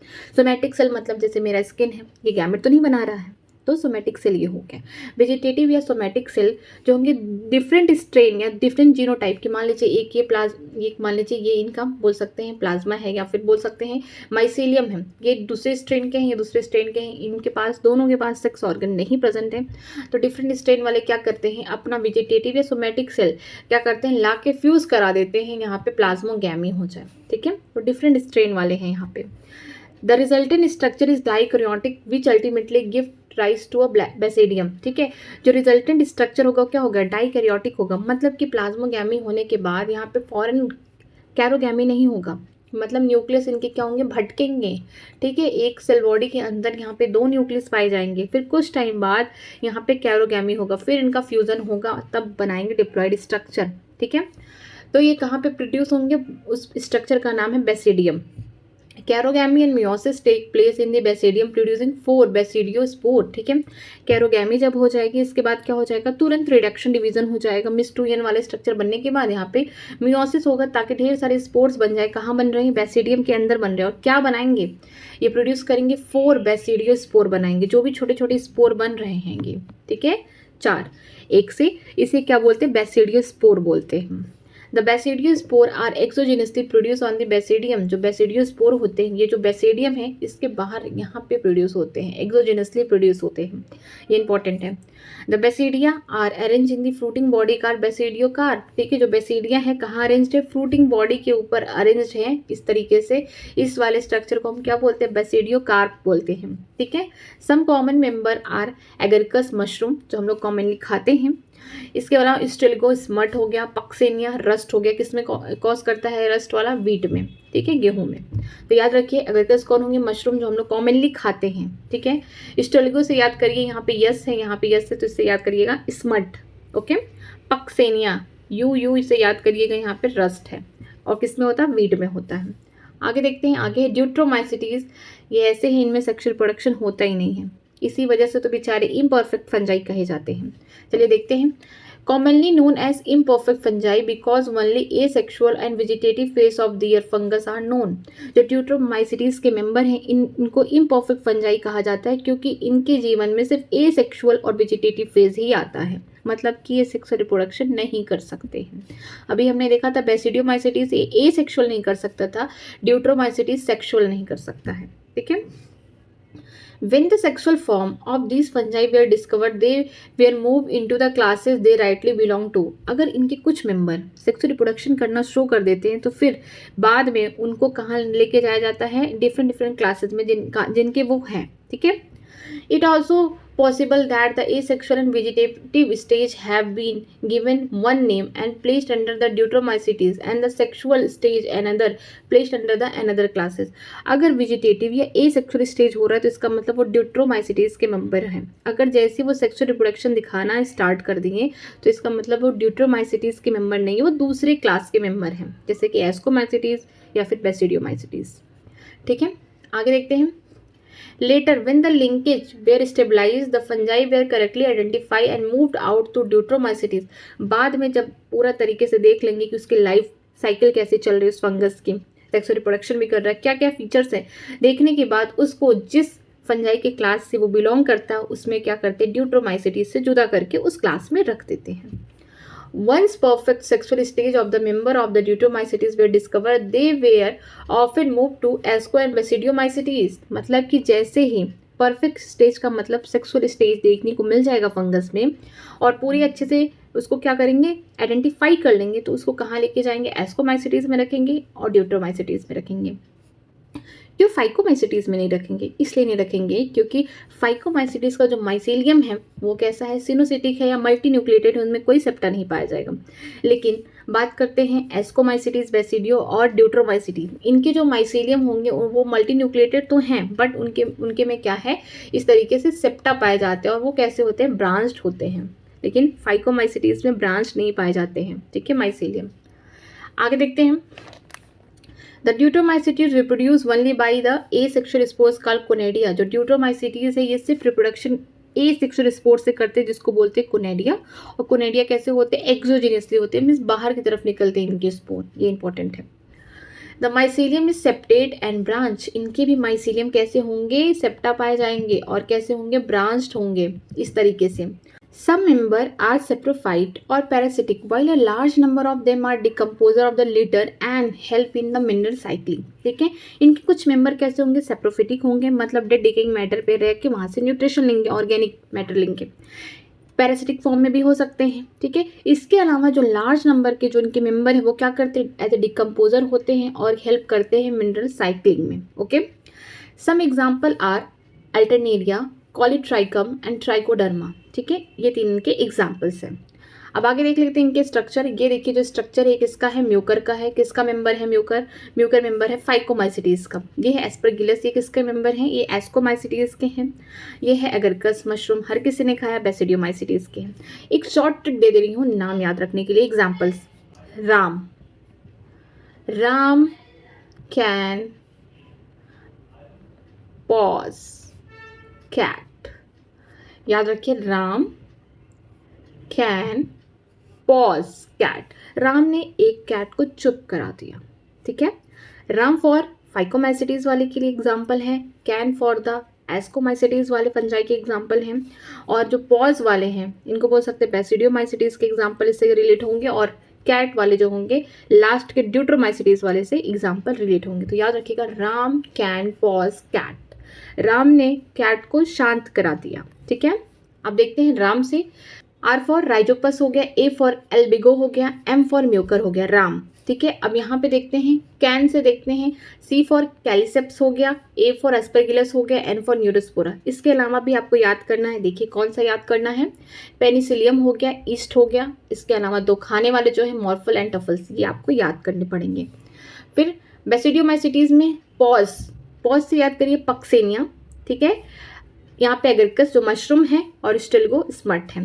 कैन, सी से याद रखिए कॉलियोट्राइकम, ठीक है। A for Alternaria, T for trichoderma. तो राम कैन पॉज कैट या फिर एक्ट, जो भी आपको सही लगे।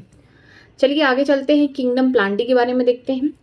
Kingdom Plantae include all the eukaryote chlorophyll containing organism commonly called plant. जैसा कि हम जानते हैं कि जो किंगडम प्लांटी है या प्लांट किंगडम है उनमें सारे यूकैरियोटिक क्लोरोफिल कंटेनिंग ऑर्गेनिज्म आएंगे, क्योंकि ये खाना खुद बनाते हैं, ऑटोट्रॉपिक है ये। A few member are partially heterotropic such as the insectivorous plant और parasites। इनके कुछ मेंबर जो होंगे partially heterotropic होंगे, मतलब कि आधा क्या करेंगे, खाना खुद बनाएंगे, आधा किसी और पे डिपेंड होंगे। पार्शली हैं ये, जैसे कि इंसेक्टिवोरस प्लांट हो गए, ठीक है, पैरासाइट्स होंगे जो दूसरे पे बीमारी कॉज करते हैं, ठीक। यहाँ पे है bladderwort and the Venus fly trap are the example of insectivorous plant, ठीक है। अगर हम बात करते हैं ब्लैडर वर्ट की या फिर वीनस ट्रैप फ्लाई, ये सब क्या इंसेक्टिवोरस प्लांट है। ये क्या करते हैं कि ये डिपेंड होंगे आधा प्लांट्स पे, आधा खुद खाना बनाएंगे, ठीक है। आगे देखते हैं कैस्कूटा इज द पैरासाइट। जो कैस्कूटा होता है पूरी तरीके से पैरासाइट, इसको हम अमरबेल भी कहते हैं। प्लांट है ना कोई, ठीक है, उसका मान लीजिए मैंगो है, उसकी जो एक ब्रांच होगी इस पे ये कैस्कूटा ग्रो कर जाएगा पूरी तरीके से और अपनी क्लोरोफिल को भी लॉस कर देगा। एकदम निकम्मा है, ये चाहता है कि मैं पूरी तरीके से इस प्लांट के ऊपर डिपेंड हो जाऊँ और यहाँ से न्यूट्रिशन शेल्टर सब कुछ लूँ, ठीक है। तो ये पूरी तरीके से पैरासाइट है। लेकिन जो इंसेक्टिवोरस प्लांट होते हैं वो क्या करते हैं, इंसेक्ट्स को लेते हैं, क्योंकि उनको नाइट्रोजन की रिक्वायरमेंट जो होती है वो इंसेक्ट से ही कंप्लीट होती है, उससे लेते हैं, बाकी ये खाना आधा खुद बनाते हैं, ठीक है।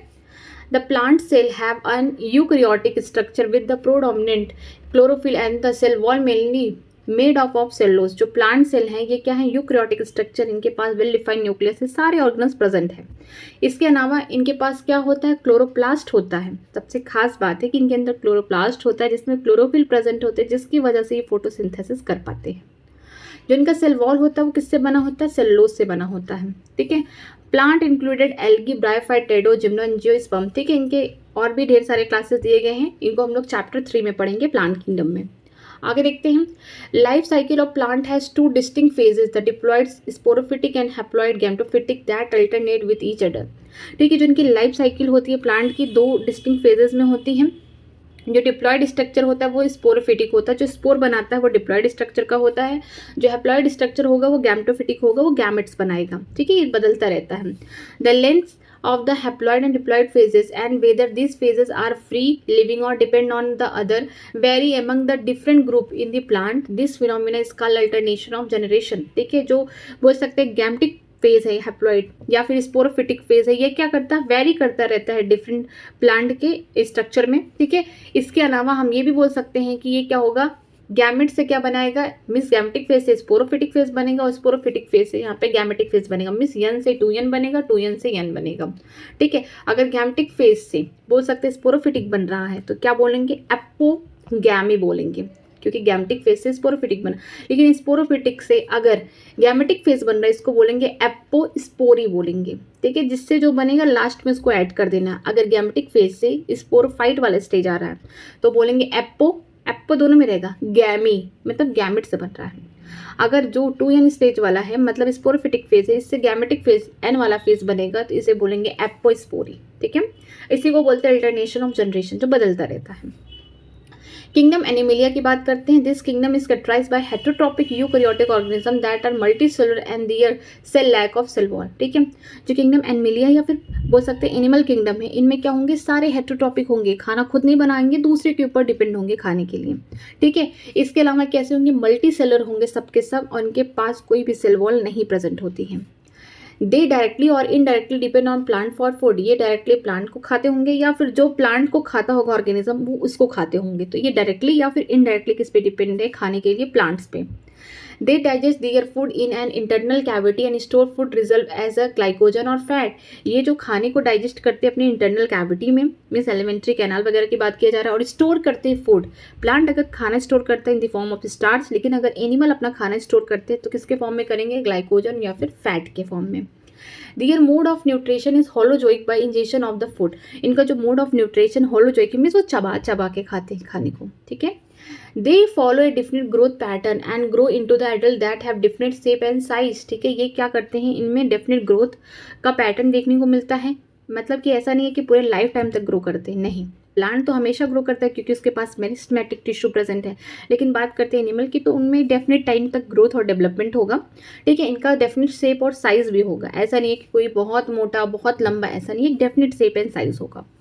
Higher form so elaborate sensory and neuromotor mechanism. जो हायर फॉर्म के लोग होते हैं, जैसे कि बात करते हैं मैमल्स की बात करेंगे, तो उनके पास क्या है, एलोब्रिएट सेंसरी ऑर्गन है, इसके अलावा न्यूरोमोटर मैकेनिज्म सब कुछ प्रेजेंट है।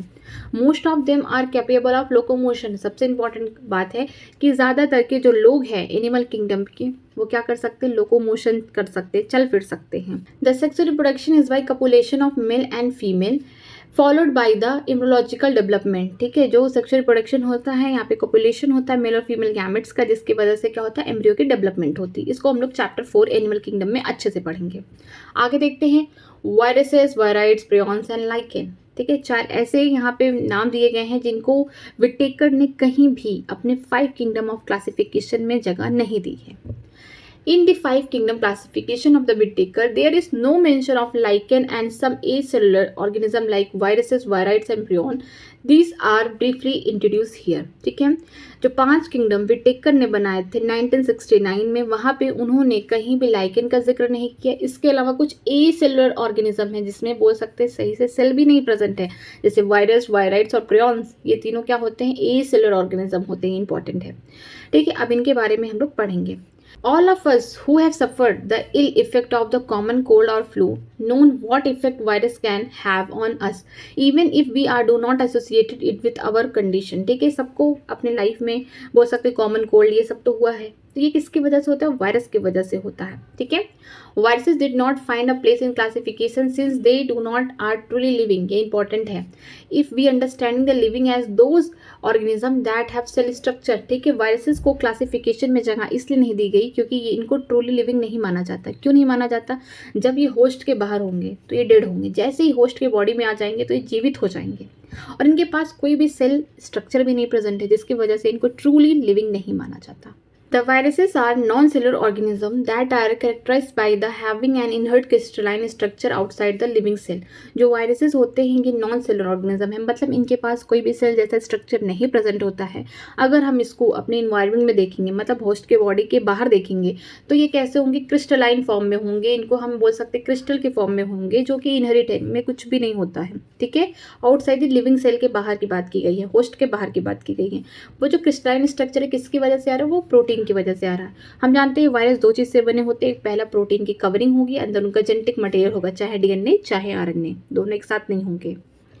आगे देखते हैं, once they affect the cell they take over the machinery of the host cell to replicate themselves and killing the host। जैसे ही ये किसी सेल, लिविंग सेल के अंदर इंटर कर गए तो उस होस्ट की जो मशीनरी है, जो भी उसका काम है, उसको रोक के अपना काम करना स्टार्ट कर देते हैं, मीन्स अपना ढेर सारा प्रोजनी बनाना स्टार्ट कर देते हैं और उस होस्ट को क्या करते हैं, मारने लगते हैं। ठीक है, होस्ट के जो सेल हैं उनको ख़त्म करने लगते हैं। अगर एड्स जैसी बीमारी किसी इंसान को हो जाएगी तो इससे क्या होगा, ये वायरस उस इंसान को ही ख़त्म कर देंगे। ठीक है, would you call virus living और नॉन लिविंग? क्या आप कह सकते हैं कि वायरस लिविंग है या फिर नॉन लिविंग है? ठीक है, वायरस मीन्स वेनम और पॉइजन फ्लूइड। वायरस का मतलब वेनम या फिर बोल सकते हैं जहरीला क्या है, फ्लूइड है। ये है डिमरिटी इन विस्की। ठीक है, इन्होंने 1892 में रिकॉग्नाइज किया certain microbe as a casual organism of the mosaic disease of the tobacco.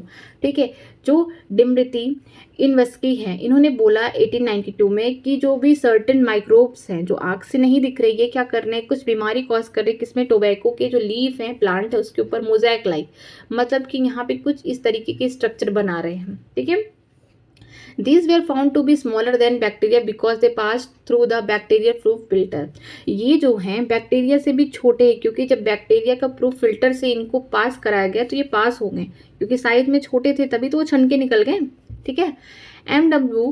बिंजर्निक 1898 demonstrate that the extract of the infected plant of the tobacco could cause its infection in healthy plant and name the new pathogen virus। ठीक है, जो pathogen का नाम virus है, अब देखिए NCERT ने बदल दिया, किसने दिया है, M.W. बिंजर्निक ने दिया है, कब, 1898 में। एंड कॉल द फ्लूइड, उस फ्लूइड को क्या कहते हैं, contagium vivum fluidum, infectious living fluid. ठीक है, क्या किए M.W. बिंजर्निक ने, कि जो भी वो जो फिल्ट्रेट था ना, इन्होंने क्या किया, जो हेल्दी टोबैको के प्लांट थे उसके ऊपर छिड़क दिए। छिड़कने के बाद देखा कि जो हेल्दी प्लांट थे उनमें भी क्या हो गया, वो मोज़ैक वाला फॉर्मेशन हो गया, मतलब कि वो भी इन्फेक्टेड हो गए प्लांट्स टोबैको के। तो बाद में इन्होंने क्या बोला कि जो नया पैथोजन है उसको वायरस, अब एनसीईआरटी ने बदल दिया है, तो आप याद रखिए कि जो पैथोजन है वायरस किसने दिया था, एमडब्ल्यू बिंजरनिक ने दिया था। न्यू एनसीईआरटी कह रही है, इसको याद रखिएगा, ठीक है। और जो फ्लिड था जो उन्होंने छिड़का था, किसके ऊपर छिड़का था, वो जो हेल्दी वाले प्लांट्स थे टोबैको के, उसके ऊपर उन्होंने स्प्रे कर दिया था। तो उस फ्लूइड को क्या बोले उन्होंने, कॉन्टीजियम वाइवम फ्लूडम, मतलब कि इन्फेक्शियस लिविंग, वाइवम का मतलब लिविंग, फ्लूडम का मतलब फ्लूइड है। तो वो कैसे हैं, इन्फेक्शियस लिविंग फ्लूइड है, जिसकी वजह से क्या हो रहा है, जो दूसरे हेल्दी टोबैको के प्लांट है उनमें भी डिसीज देखने को मिल जा रही है, ठीक है। अब नेक्स्ट साइंटिस्ट आए WM स्टेनले, ठीक है। WM स्टेनले का बाय 1935 में show that the viruses could be crystalline and crystal consist of largely of protein. इन्होंने बताया स्टेनले ने 1935 में कि जो वायरस है ना क्रिस्टलाइन स्ट्रक्चर है, मतलब क्रिस्टल है। अब जब बाहर से इसको देखेंगे तो ये क्रिस्टल किसका बना हुआ है, प्रोटीन से बना हुआ है, ठीक है। They are inert outside their specific host cell viruses और ऑब्लिकेट पैरासाइट, ठीक है। जब भी आप वायरस को किसी होस्ट के बॉडी से दूर देखेंगे, मतलब इन्वायरमेंट में प्रेजेंट है जहां वो लिविंग सेल के कांटेक्ट में नहीं है, ठीक है। तो आप देखेंगे वो क्रिस्टलाइन स्ट्रक्चर का होगा, इसके ऊपर क्या होंगे, प्रोटीन की ढेर सारी यहाँ पे कोटिंग होगी, ठीक है। और ये इनहेरिट है, यहाँ पे कुछ नहीं हो रहा है, वायरस के अंदर कोई भी रिएक्शन नहीं चल रहा है, मेटाबॉलिज्म कुछ नहीं चल रहा है। लेकिन जो वायरसेस होते हैं ऑब्लिकेट पैरासाइट होते हैं, जब एक बार वो अपने होस्ट को देख लेंगे वहां पे वो पहुंच जाएंगे, ठीक है, बीमारी कॉज करने। In addition of protein, viruses also contain genetic material that could be either RNA और DNA. वायरसेस के पास प्रोटीन के अलावा जेनेटिक मटेरियल होता है जो कि RNA या फिर DNA होगा, दोनों एक साथ कभी नहीं होंगे। No viruses contain both DNA और RNA, ठीक है। कोई भी वायरस के पास ना DNA RNA दोनों एक साथ नहीं हो सकता है। ये virus is nucleo protein and the genetic material is infectious. जो वायरस है ये क्या है, न्यूक्लियो प्रोटीन का मतलब क्या हो गया, बाहर प्रोटीन की कोटिंग है, अंदर क्या है, जेनेटिक मटेरियल है या न्यूक्लिक एसिड है। ये DNA हो सकता है, RNA हो सकता है। और सबसे खास बात, जो जेनेटिक मटेरियल होगा यही इन्फेक्शियस होगा, यही बीमारी कॉज करेगा। In general viruses that infect the plant have single standard RNA, ठीक है। जो प्लांट को जो वायरस बीमारी कॉज करते हैं, इन्फेक्शन करते हैं, वो कैसे होते हैं, जनरली सिंगल स्टैंडर्ड RNA होते हैं। And viruses that infect the animal is either single और डबल स्टैंडर्ड RNA और डबल स्टैंडर्ड DNA। ऐसे वायरसेस जो एनिमल को बीमारी कॉज करते हैं वो कैसे होते हैं, सिंगल स्टैंडर्ड या फिर डबल स्टैंडर्ड RNA होते हैं, या फिर हम बोल सकते हैं डबल स्टैंडर्ड DNA होते हैं, ठीक है। ये इंपॉर्टेंट है। अगर प्लांट्स को जनरली कॉज कर रहे हैं तो सिंगल स्टैंडर्ड RNA होंगे, एनिमल को कॉज कर रहे हैं तो ये सिंगल स्टैंडर्ड या डबल स्टैंडर्ड RNA होंगे, साथ में ये डबल स्टैंडर्ड DNA भी कॉज कर सकते हैं बीमारी, ठीक है। बैक्टीरियल वायरस और bacteriophage viruses that infect the bacteria are usually double standard DNA virus, ठीक है। ऐसे वायरस जो बैक्टीरिया को बीमारी कॉज करे, इन्फेक्शन कॉज करे, उसे हम क्या बोलते हैं, बैक्टीरियोफेज कहते हैं। इनका जो जेनेटिक मटेरियल है ये कैसे होते हैं, डबल स्टैंडर्ड DNA है, ठीक है।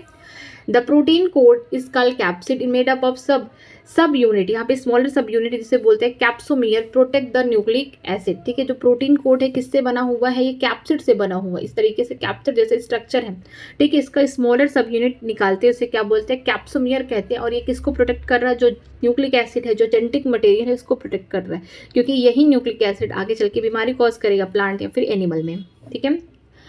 Their capsomere are arrange in helical और पॉलीहेड्रल ज्योमेट्रिकल फॉर्म, ठीक है। जो इनका कैप्सोमियर है वो अरेंज होगा हेलिकल वाले फॉर्म में, इस तरीके से हेलिक्स स्ट्रक्चर में, या फिर पॉलीहेड्रल स्ट्रक्चर, इस तरीके का स्ट्रक्चर है, पॉलीहेड्रल स्ट्रक्चर इस तरीके से प्रेजेंट होगा, ठीक है। कौन, कैप्सोमियर, ठीक है। याद रखिए कैप्सोमियर क्या, एक स्मॉलेस्ट यूनिट है किसका, कैप्सिड का, प्रोटीन वाले जो पार्ट है उसका। Viruses causes the disease like mumps, smallpox, herbs and influenza, ठीक है। वायरसेस बहुत डिफरेंट टाइप की बीमारी कॉज करते हैं। जो बीमारी है बात की गई है ह्यूमंस में, जैसे मम्स हो गया, स्मॉल पॉक्स हो गया, हर्ब्स हो गया, इन्फ्लुएंजा हो गया, ठीक है। AIDS in human is also cause by virus. जो एड्स होता है ह्यूमन में, एक किसकी वजह से होता है, वायरस की वजह से होता है। जो जेनेटिक मटेरियल होगा यहाँ पे सिंगल स्टैंडर्ड RNA होगा। इन प्लांट्स की बात करते हैं, the symptom can be mosaic formation, leaf rolling and curling, yellowing and wing clearing, dwarfing and standard growth, ठीक है। अगर प्लांट में देखते हैं तो मोजैक की फॉर्मेशन होगी, लीफ के ऊपर क्या होंगे, ऐसे जालूनुमा स्ट्रक्चर आ जाएंगे, मोजैक, जो कि टोबैको में भी हमने देखा, टोबैको मोजैक वायरस, ठीक है। लीफ रोलिंग एंड कर्लिंग, जो लीफ होगी वो क्या करेगी, धीरे धीरे रोल होना स्टार्ट हो जाएगी, बंद होना स्टार्ट हो जाएगी और कर्ल हो जाएगी। इसके अलावा yellowing and the wing clearing, जो भी वीन्स प्रेजेंट होंगे यहाँ पे, ठीक है, ढेर सारे, ये क्या हो जाएंगे, धीरे धीरे खत्म होंगे, मतलब कि अब धीरे धीरे क्या हो जाएंगे, खत्म हो जाएंगे। इसका मतलब कि इनमें जो जाइलम वाला पार्ट है, जो भी वाटर कंडक्शन हो क्या हो जाएगा, बंद होना स्टार्ट हो जाएगा। ठीक है। डार्फिंग एंड स्टैंडर्ड ग्रोथ, मतलब जिस प्लांट में वायरस ने अटैक कर दिया अब उसकी ग्रोथ नहीं हो पाएगी, मीन्स वो छोटा ही रह जाएगा। आगे देखते हैं, यहाँ पे स्ट्रक्चर दिया है टीएमबी का, टोबैको मोज़ेक वायरस है। ये देखिए हेलिक फॉर्म का इसका क्या है, आरएनए है। इस तरीके से ये बाहर वाला जो स्ट्रक्चर होगा ये कौन है, प्रोटीन होगा। प्रोटीन को हम क्या बोलेंगे, कैप्सिड होंगे, और इसका एक सब यूनिट उठाएंगे तो क्या कैसे होंगे, कैप्सोमियर। ठीक है। बात करते हैं बैक्टीरियोफेज की, इसका जेनेटिक मटेरियल की बात करेंगे। डीएनए कैसे होंगे, डबल स्टैंडर्ड डीएनए होंगे। ठीक है, इनका जेनेटिक मटेरियल ये हो गया हेड, ये हो गया कॉलर, ये हो गया सीट। इसी हेड के अंदर ही जेनेटिक मटेरियल है, मीन्स डबल स्टैंडर्ड डीएनए यहाँ प्रेजेंट है। ठीक है, ये होगा पिन। मान लीजिए ई कोलाई की सेल है, ठीक है, किसी बैक्टीरिया को क्या कर रहा है, ये वायरस बीमारी कॉज कर रहा है, तो इसी पिन की वजह से उसको क्या करेगा, सेल पे चिपक जाएगा या फिर क्या करेगा, इम्बेडेड कर देगा, ताकि अपना जेनेटिक मटेरियल जो बैक्टीरिया की बॉडी है, बैक्टीरिया का जो सेल है उसके अंदर डाल दे। ये कौन होंगे, टेल फाइबर होंगे। नेक्स्ट चलते हैं, नेक्स्ट है वायराइड्स के बारे में पढ़ते हैं। Viroids in 1971 T O Diener discover a new infectious agent that was smaller than viruses and cause potato spindle tuber disease. जो वायराइड्स थे 1971 में टीओ डाइनर ने ढूंढा था। ये कैसे है, इन्फेक्शियस एजेंट है, ये छोटे होते हैं, किससे, वायरस से भी छोटे पाए जाते हैं। मतलब कि अब तक हमें लगता था बैक्टीरिया छोटा है, अब फिर हमको पता चला वायरस भी छोटा है बैक्टीरिया से। अब पता चला कि वायरस से भी कोई छोटा है, वो कौन है, वायराइड्स है। ठीक है, ये किसमें बीमारी कॉज कर रहा है, पोटैटो स्पेंडल ट्यूबर डिसीज। जो इस पोटैटो पे जो स्पेंडल्स निकलते हैं उनमें बीमारी कॉज कर रहा है। It was found to be free RNA, मतलब कि अब तक हम जानते थे वायरस दो चीज़ से बना है, बाहर प्रोटीन, अंदर उसका क्या है, जेनेटिक मटेरियल, चाहे डीएनए चाहे आरएनए। लेकिन जो वायराइड्स होगा इनमें प्रोटीन नहीं होंगी, इनमें सीधे इनका क्या होगा, फ्री आरएनए होगा, ये बीमारी कॉज करेगा। It lack the protein code that found in viruses and hence name as viroids. ठीक है, इनमें कोई भी प्रोटीन की कोटिंग नहीं होती जैसा कि वायरसेस में होता है। इनके पास इनका बस जो इन्फेक्शियस वाला जो पार्ट है वो कौन है, फ्री आरएनए है, जिसकी वजह से इनको क्या बोलते हैं, वायराइड्स बोलते हैं। The RNA of the viroids was lower molecular weight. जो भी आरएनए होंगे किसके, वायराइड्स के, इनका मॉलिक्यूलर वेट किससे कम होगा, वायरसेस से कम होगा। आगे देखते हैं प्रियॉन्स के बारे में। In the modern medicine certain infectious neurological disease were found to be transmitted by agent consisting abnormally folded protein। ठीक है, जो मॉडर्न मेडिसिन है इनमें एक नया इन्फेक्शन देखा गया, किसकी वजह से हो रहा है बीमारी, यहाँ पे एबनॉर्मली फोल्डेड कुछ इस तरीके से प्रोटीन है। मतलब कि वायरस में देखा प्रोटीन और न्यूक्लिक एसिड मतलब प्रेजेंट थे, वायराइड्स में देखा कोई प्रोटीन नहीं है, बट यहाँ पे फ्री आरएनए। अब प्रियॉन्स में क्या होगा, यहाँ पे क्या होंगे, प्रोटीन होंगे, वो भी एबनॉर्मली, ये क्या करेंगे, इन्फेक्शन कॉज करेंगे। ठीक है, तो एबनॉर्मली फोल्डेड प्रोटीन है। The agent was similar to size of the virus. ठीक है, इनका जो साइज है सेम किससे मिल रहा है, वायरसेस से मिल रहा है। मतलब कि बैक्टीरिया बड़ा होगा, वायरस और बोल सकते हैं प्रियॉन सेम साइज के होंगे, और इनसे छोटा कौन होगा, वायराइड्स होगा। ठीक है, these agent were called prions. इन एजेंट को हम क्या बोलते हैं, प्रियॉन्स बोलते हैं। The most notable disease cause by prions are the BSE, that is bovine spongiform encephalopathy, commonly called mad cow disease in cattle, and its analogous variant its Jakob disease CJD in human. ठीक है, जो हमने देखा बीमारी जो किस में होती है, बोल सकते हैं कैटल में देखने को मिली, उस बीमारी का नाम है मैड काउ डिसीज। मतलब कि गाय पागल हो जाती है इस बीमारी में। इस बीमारी को क्या बोलते हैं, BSE बोलते हैं, बोवाइन स्पोंजियोफॉर्म इंसेफेलोपैथी। मीन्स ये दिमाग में बीमारी हो जाती है, किसके थ्रू होती है, प्रियॉन्स के थ्रू होती है। इसी का सेम एनालॉगस वायरेंट किस में देखने को मिला, ह्यूमन में देखने को मिला, जिसका नाम है जैकॉब डिसीज। ठीक है, आगे देखते हैं लाइकेंस के बारे में। Lichen are symbiotic association that are mutually useful association between algae and fungus. Lichen क्या है, सिम्बायोटिक एसोसिएशन है, अच्छा खासा रिश्ता है किसके बीच में, एल्गी और फंगस के बीच में। The algal component is known as the phycobiont and the fungal component is called mycobiont, which are autotrophic and heterotrophic respectively. जो एल्गल कंपोनेंट है उसको क्या बोलेंगे, फाइकोबायंट बोलेंगे, क्योंकि ये हरे भरे हैं, ये क्या बनाएंगे, खाना बनाएंगे। फंगल कंपोनेंट को बोलेंगे माइकोबायंट, ये क्या होंगे, हेटेरोट्रोपिक होंगे, ये खाना बनाएंगे नहीं, खाना लेंगे, बट ये क्या करेंगे, जो भी सॉइल में बीमारी होगी प्लांट्स को, मतलब एल्गी को, उससे बचाएंगे। साथ में जितने भी मिनरल्स प्रेजेंट होंगे उसे एब्सॉर्ब करके किसको देंगे, एल्गी को देंगे। ठीक है, Algae prepare food for fungi and fungi provide shelter and absorb the mineral nutrient and water for its partner. ठीक है, एल्गी क्या करेगी, खाना बनाएगी क्योंकि वो हरी भरी है, किसको देगी खाना बना के, फंगस को देगी। और जो फंजाई होंगे वो क्या करेंगे, शेल्टर देंगे, किसको, एल्गी को देंगे। और जो भी सॉइल में न्यूट्रिएंट होंगे, वाटर होंगे, उनको एब्जॉर्ब करके किसको देंगे, एल्गी को देंगे। So close in their association that if one say lichen in nature one would never imagine that they had two different organism within them. अगर आप नेचर में लाइकिन को देखते तो आप कभी समझ ही नहीं पाएंगे कि ये दो चीज़ों से बने हुए हैं, मस्त एल्गी और फंजाई से बने हुए, इनका इतना क्लोज एसोसिएशन होता है, आप कभी इनको पहचान ही नहीं पाएंगे। Lichen are very good pollution indicator, they do not grow in the polluted area. जो लाइकेन होते हैं वो बहुत अच्छे, गुड बोल सकते एयर पॉल्यूशन इंडिकेटर होते हैं। जहाँ पे पॉल्यूशन नहीं होगा वहाँ पे ग्रो करेंगे, जहाँ पे पॉल्यूशन हो गया मीन्स SO2 सल्फर डाइऑक्साइड को क्या करते हैं, ये बहुत जल्दी से सेंस कर लेते हैं, फिर वहाँ पे ग्रो नहीं करते हैं। चैप्टर तो एंड हो गया, चलिए समरी देखते हैं। Biological classification plant animal was proposed by Aristotle on the basis of simple morphological character. जो बायोलॉजिकल क्लासिफिकेशन प्लांट एनिमल में सबसे पहली बार किसने प्रपोज किया था, एरिस्टोटल ने किया था। क्या देख के, सिंपल मॉर्फोलॉजिकल कैरेक्टर देख के किया था। Linnaeus later classify all the living organism into 2 kingdom, plant and मिलिया। ठीक है, लिनियस ने क्या किया, सेकंड किंगडम क्लासिफिकेशन दिया जिसमें उन्होंने प्लांट और एनिमल किंगडम को बनाया। ठीक है, Whittaker proposed an elaborate 5 kingdom classification Monera, Protista, Fungi, Plantae and Milia। Whittaker ने 1969 में इन्होंने 5 किंगडम क्लासिफिकेशन दिया जिसमें मोनेरा था जो कि प्रोकैरियोटिक, यहाँ पे आएंगे यूनिसेलुलर। जो प्रोटिस्टा थे यहाँ पे यूनिसेलुलर यूकैरियोटिक आएंगे। बाकी फंजाई, प्लांटेन, मिलिया ये कैसे होंगे, मल्टीसेलुलर होंगे और बोल सकते हैं यूकैरियोटिक होंगे। The main criteria of the 5 kingdom classification were cell structure, body organisation, mode of nutrition, reproduction and phylogenetic relationship. जो मेन क्राइटेरिया होगी 5 किंगडम क्लासिफिकेशन का क्या है, सेल का स्ट्रक्चर कैसा है, प्रोकैरियोटिक, यूकैरियोटिक, बॉडी ऑर्गेनाइजेशन कैसा, सेल का बना है कि टिश्यू का बना है, ऑर्गन या ऑर्गन सिस्टम का है, मोड ऑफ न्यूट्रिशन कैसे होते हैं, ऑटोट्रॉपिक है कि बोल सकते हैं हेटरोट्रॉपिक है, रिप्रोडक्शन कैसा हो रहा है, एसेक्सुअल, सेक्सुअल, वेजिटेटिव क्या है उससे, साथ में फाइलोजेनेटिक रिलेशनशिप देखेंगे कि दूसरे ऑर्गेनिज्म से किस तरीके का इनका संबंध है। आगे देखते हैं। इन 5 kingdom classification bacteria included in the kingdom Monera. जो 5 किंगडम के क्लासिफिकेशन है, बैक्टीरिया को कहाँ जगह दी गई है, किंगडम मोनेरा में। बैक्टीरिया और कॉस्मोपोलिटन इन डिस्ट्रीब्यूशन, बैक्टीरिया सर्वव्यापी है, हर जगह पाई जाएगी, पानी में बोल सकते हैं, गर्म ठंडी हर जगह पाई जाएगी। यहाँ तक कि हम बोल सकते हैं जो आइस की लेयर है उसके अंदर भी बैक्टीरिया सर्वाइव कर सकती है।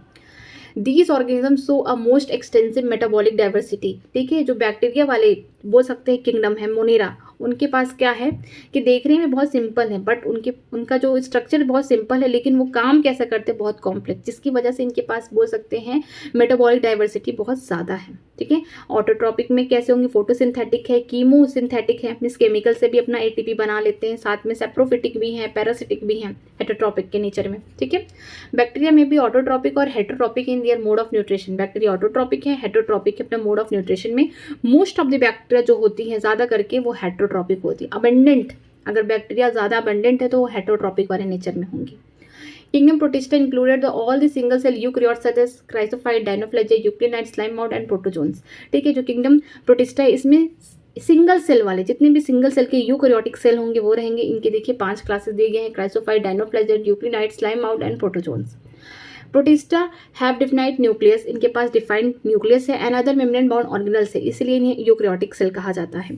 They reproduce both asexually and sexually, ये एसेक्सुअली प्रोडक्शन भी कर सकते हैं, सेक्सुअल भी कर सकते हैं। ठीक है, member of kingdom fungi so a great diversity in their structure and habitat. अगर हम बात करते हैं फंजाई के किंगडम की तो इनमें क्या है, आपको ढेर सारे डाइवर्सिटी देखने को मिलेंगे स्ट्रक्चर, मॉर्फोलॉजी या फिर हैबिटेट में। Most fungi are saprophytic in their mode of nutrition. ज़्यादा करके जो फंगस होते हैं वो कैसे होते हैं, सेप्रोफिटिक होते हैं, जहाँ पे डेड डिकेइंग मैटर होता है वहाँ पे ग्रो करते हैं और वहाँ से ऑर्गेनिक मैटर को क्या करते हैं अपने अंदर उसको एब्जॉर्व करते हैं। ठीक है, आगे देखते हैं। दे सो एसेक्सुअल एंड सेक्सुअल रिप्रोडक्शन, ये एसेक्सुअल रिप्रोडक्शन भी शो करते हैं, सेक्सुअल भी करते हैं, वेजिटेटिव भी करते हैं। ठीक है, phycomycetes, ascomycetes, basidio and deuteromycetes are the 4 classes under this kingdom. ठीक है, हम जैसे जानते हैं कि इनके 4 क्लासेस हैं। फाइकोमाइसिटीज जिसको एल्गल फंगस कहते हैं और सैक फंगस वाले को बोलते हैं एस्कोमाइसिटीज। अगर बोल सकते हैं कि जो मशरूम वगैरह किसमें आएंगे, बेसिडियोमाइसिटीज। ड्यूट्रोमाइसिटीज को बोलते हैं इनपरफेक्ट, मतलब यहाँ पे सेक्सुअल प्रोडक्शन नहीं होता। ये क्या है, 4 डिफरेंट क्लासेस हैं इसके किंगडम फंजाई के। The plant included the all eukaryotic chlorophyll containing organism, जो प्लांट होंगे उनमें बोल सकते हैं जितने भी यूकैरियोटिक सेल हैं वो प्रेजेंट होते हैं, बट इनके पास क्या होगा, क्लोरोफिल होगा, क्लोरोप्लास्ट प्रेजेंट होंगे, साथ में इनके पास सेल वॉल किसका बना होगा, सेलुलोज का बना होगा। एल्गी, ब्रायोफाइट, टेडो, gymno, angiosperm are in these group, ठीक है, एल्गी हो गया, ब्रायोफाइट्स हो गया, टेडोफाइट, जिम्नो, एंजियोस्पर्म जो होंगे इस ग्रुप के मेंबर होंगे प्लांट्स के। The life cycle of the plant exhibit alternation of generation, gametophytic जो गैमेट बनाता है, स्पोरोफिटिक जनरेशन जो होगा स्पोर्स बनाएंगे। जो लाइफ साइकिल होगी वो अल्टरनेशन ऑफ जनरेशन होगी, कभी गैमेट बनेगा तो हैप्लॉइड होगा, कभी स्पोर बनेगा तो डिप्लॉइड होगा, तो ये गैमेटिक फेज और स्पोरोफिटिक जनरेशन दोनों को शो करती है। The heterotroph eukaryotic multicellular organism lack in the cell wall are included in the kingdom animalia, जो हेटरोट्रॉपिक होंगे, खाना खुद नहीं बनाएंगे, दूसरे से खाना लेंगे, यूकैरियोटिक होंगे, मल्टीसेलुलर होंगे, इनमें कोई भी सेल वॉल नहीं प्रेजेंट होगा, किसके कैरेक्टरिस्टिक है, ये किंगडम एनिमलिया या फिर बोल सकते हैं एनिमल किंगडम की कैरेक्टरिस्टिक है। The mode of nutrition of these animal are holozoic, ठीक है, जो मोड ऑफ न्यूट्रिशन है, खाना जो खाते हैं वो चबा चबा के इंजेक्शन करते निकलते हैं, ठीक है। They reproduce mostly by the sexual mode, ठीक है, ये रिप्रोड्यूस करते हैं मोस्टली बाय द सेक्सुअल, यहाँ पे सेक्सुअल रिप्रोडक्शन ही मोस्टली होता है, ठीक है। Some acellular organism like virus, viroids as well as lichen were do not introduce या included in the 5 kingdom system of classification by Whittaker, ठीक है। जो सम एसेलुलर ऑर्गेनिज्म, अगर एसेलुलर लिखा जाए तो याद रखिए वायरस होंगे, वायराइड्स होंगे और कौन होंगे, प्रियॉन्स होंगे। वायरस के पास क्या होगा, इनके पास प्रोटीन होगा, इनका जो अंदर जो जेनेटिक मटेरियल है डीएनए या फिर आरएनए हो सकता है। जो वायराइड्स होंगे इनके पास कोई प्रोटीन नहीं होगा, इनके पास फ्री आरएनए होंगे, इसका भी मॉलिक्यूलर वेट किससे कम होगा, हम बोल सकते हैं वायरस से कम होगा। बात करेंगे प्रियॉन्स की तो इसका सेम साइज होगा, किसके जैसे सेम साइज होगा, वायरस के जैसे होगा, एबनॉर्मली फोल्डेड प्रोटीन है, कोई इसमें डीएनए आरएनए कुछ नहीं प्रेजेंट है, ठीक है। ये सब क्या होंगे, ए सेलुलर होंगे, मतलब इनके पास एक अच्छा सा सेल भी नहीं प्रेजेंट है। बट लाइकेन जो होंगे वो दो लोगों का क्लोजली एसोसिएशन है, एल्गी और फंजाई का। एल्गी खाना बनाएगी, फंजाई को देगी, फंजाई क्या करेगी, जितने भी न्यूट्रिएंट है, वाटर है सॉइल में, वो सब कुछ किसको देगी, एल्गी को देगी, ठीक है। और इन सब लोगों को बोल सकते हैं acellular organism like virus, viroids, prions और साथ में लाइकेंस। इनको 5 किंगडम क्लासिफिकेशन जो बिटेकर ने किया था कहीं जगह नहीं दी, क्योंकि इनके पास कोई भी ट्रू बोल सकते हैं सेल स्ट्रक्चर नहीं था। तो चैप्टर समरी के साथ एंड हो चुका है। यहाँ पे कुछ क्वेश्चन भी दिया गया है, आप इन क्वेश्चन को करिए। अगर आपको किसी भी लाइन में कहीं पे भी डाउट है तो प्लीज़ कमेंट सेक्शन में कमेंट करिएगा। अगर कहीं भी प्रॉब्लम हो रही है ज़रूर कमेंट करिएगा, मैं उसका रिप्लाई भी करूँगी, ठीक है। अगर वीडियो अच्छी लग रही है तो प्लीज़ वीडियो को लाइक करिए, हो सके अपने फ्रेंड को भी शेयर करिए और चैनल को सब्सक्राइब करना मत भूलिए। अगर आपके पास नई एनसीईआरटी है तो ठीक है, नहीं है तो इसका PDF आपको मेरे टेलीग्राम चैनल पर मिल जाएगा। तो मेरा टेलीग्राम चैनल ज्वाइन करने के लिए वीडियो के डिस्क्रिप्शन बॉक्स में लिंक दिया गया, आप वहाँ से ज्वाइन कर सकते हैं। किसी भी टाइप की अगर आपको कोई भी प्रॉब्लम है तो प्लीज़ कमेंट सेक्शन में ज़रूर कमेंट करके बताइएगा, मैं उसका रिप्लाई करूँगी। आज की क्लास यहीं तक, थैंक यू वेरी मच।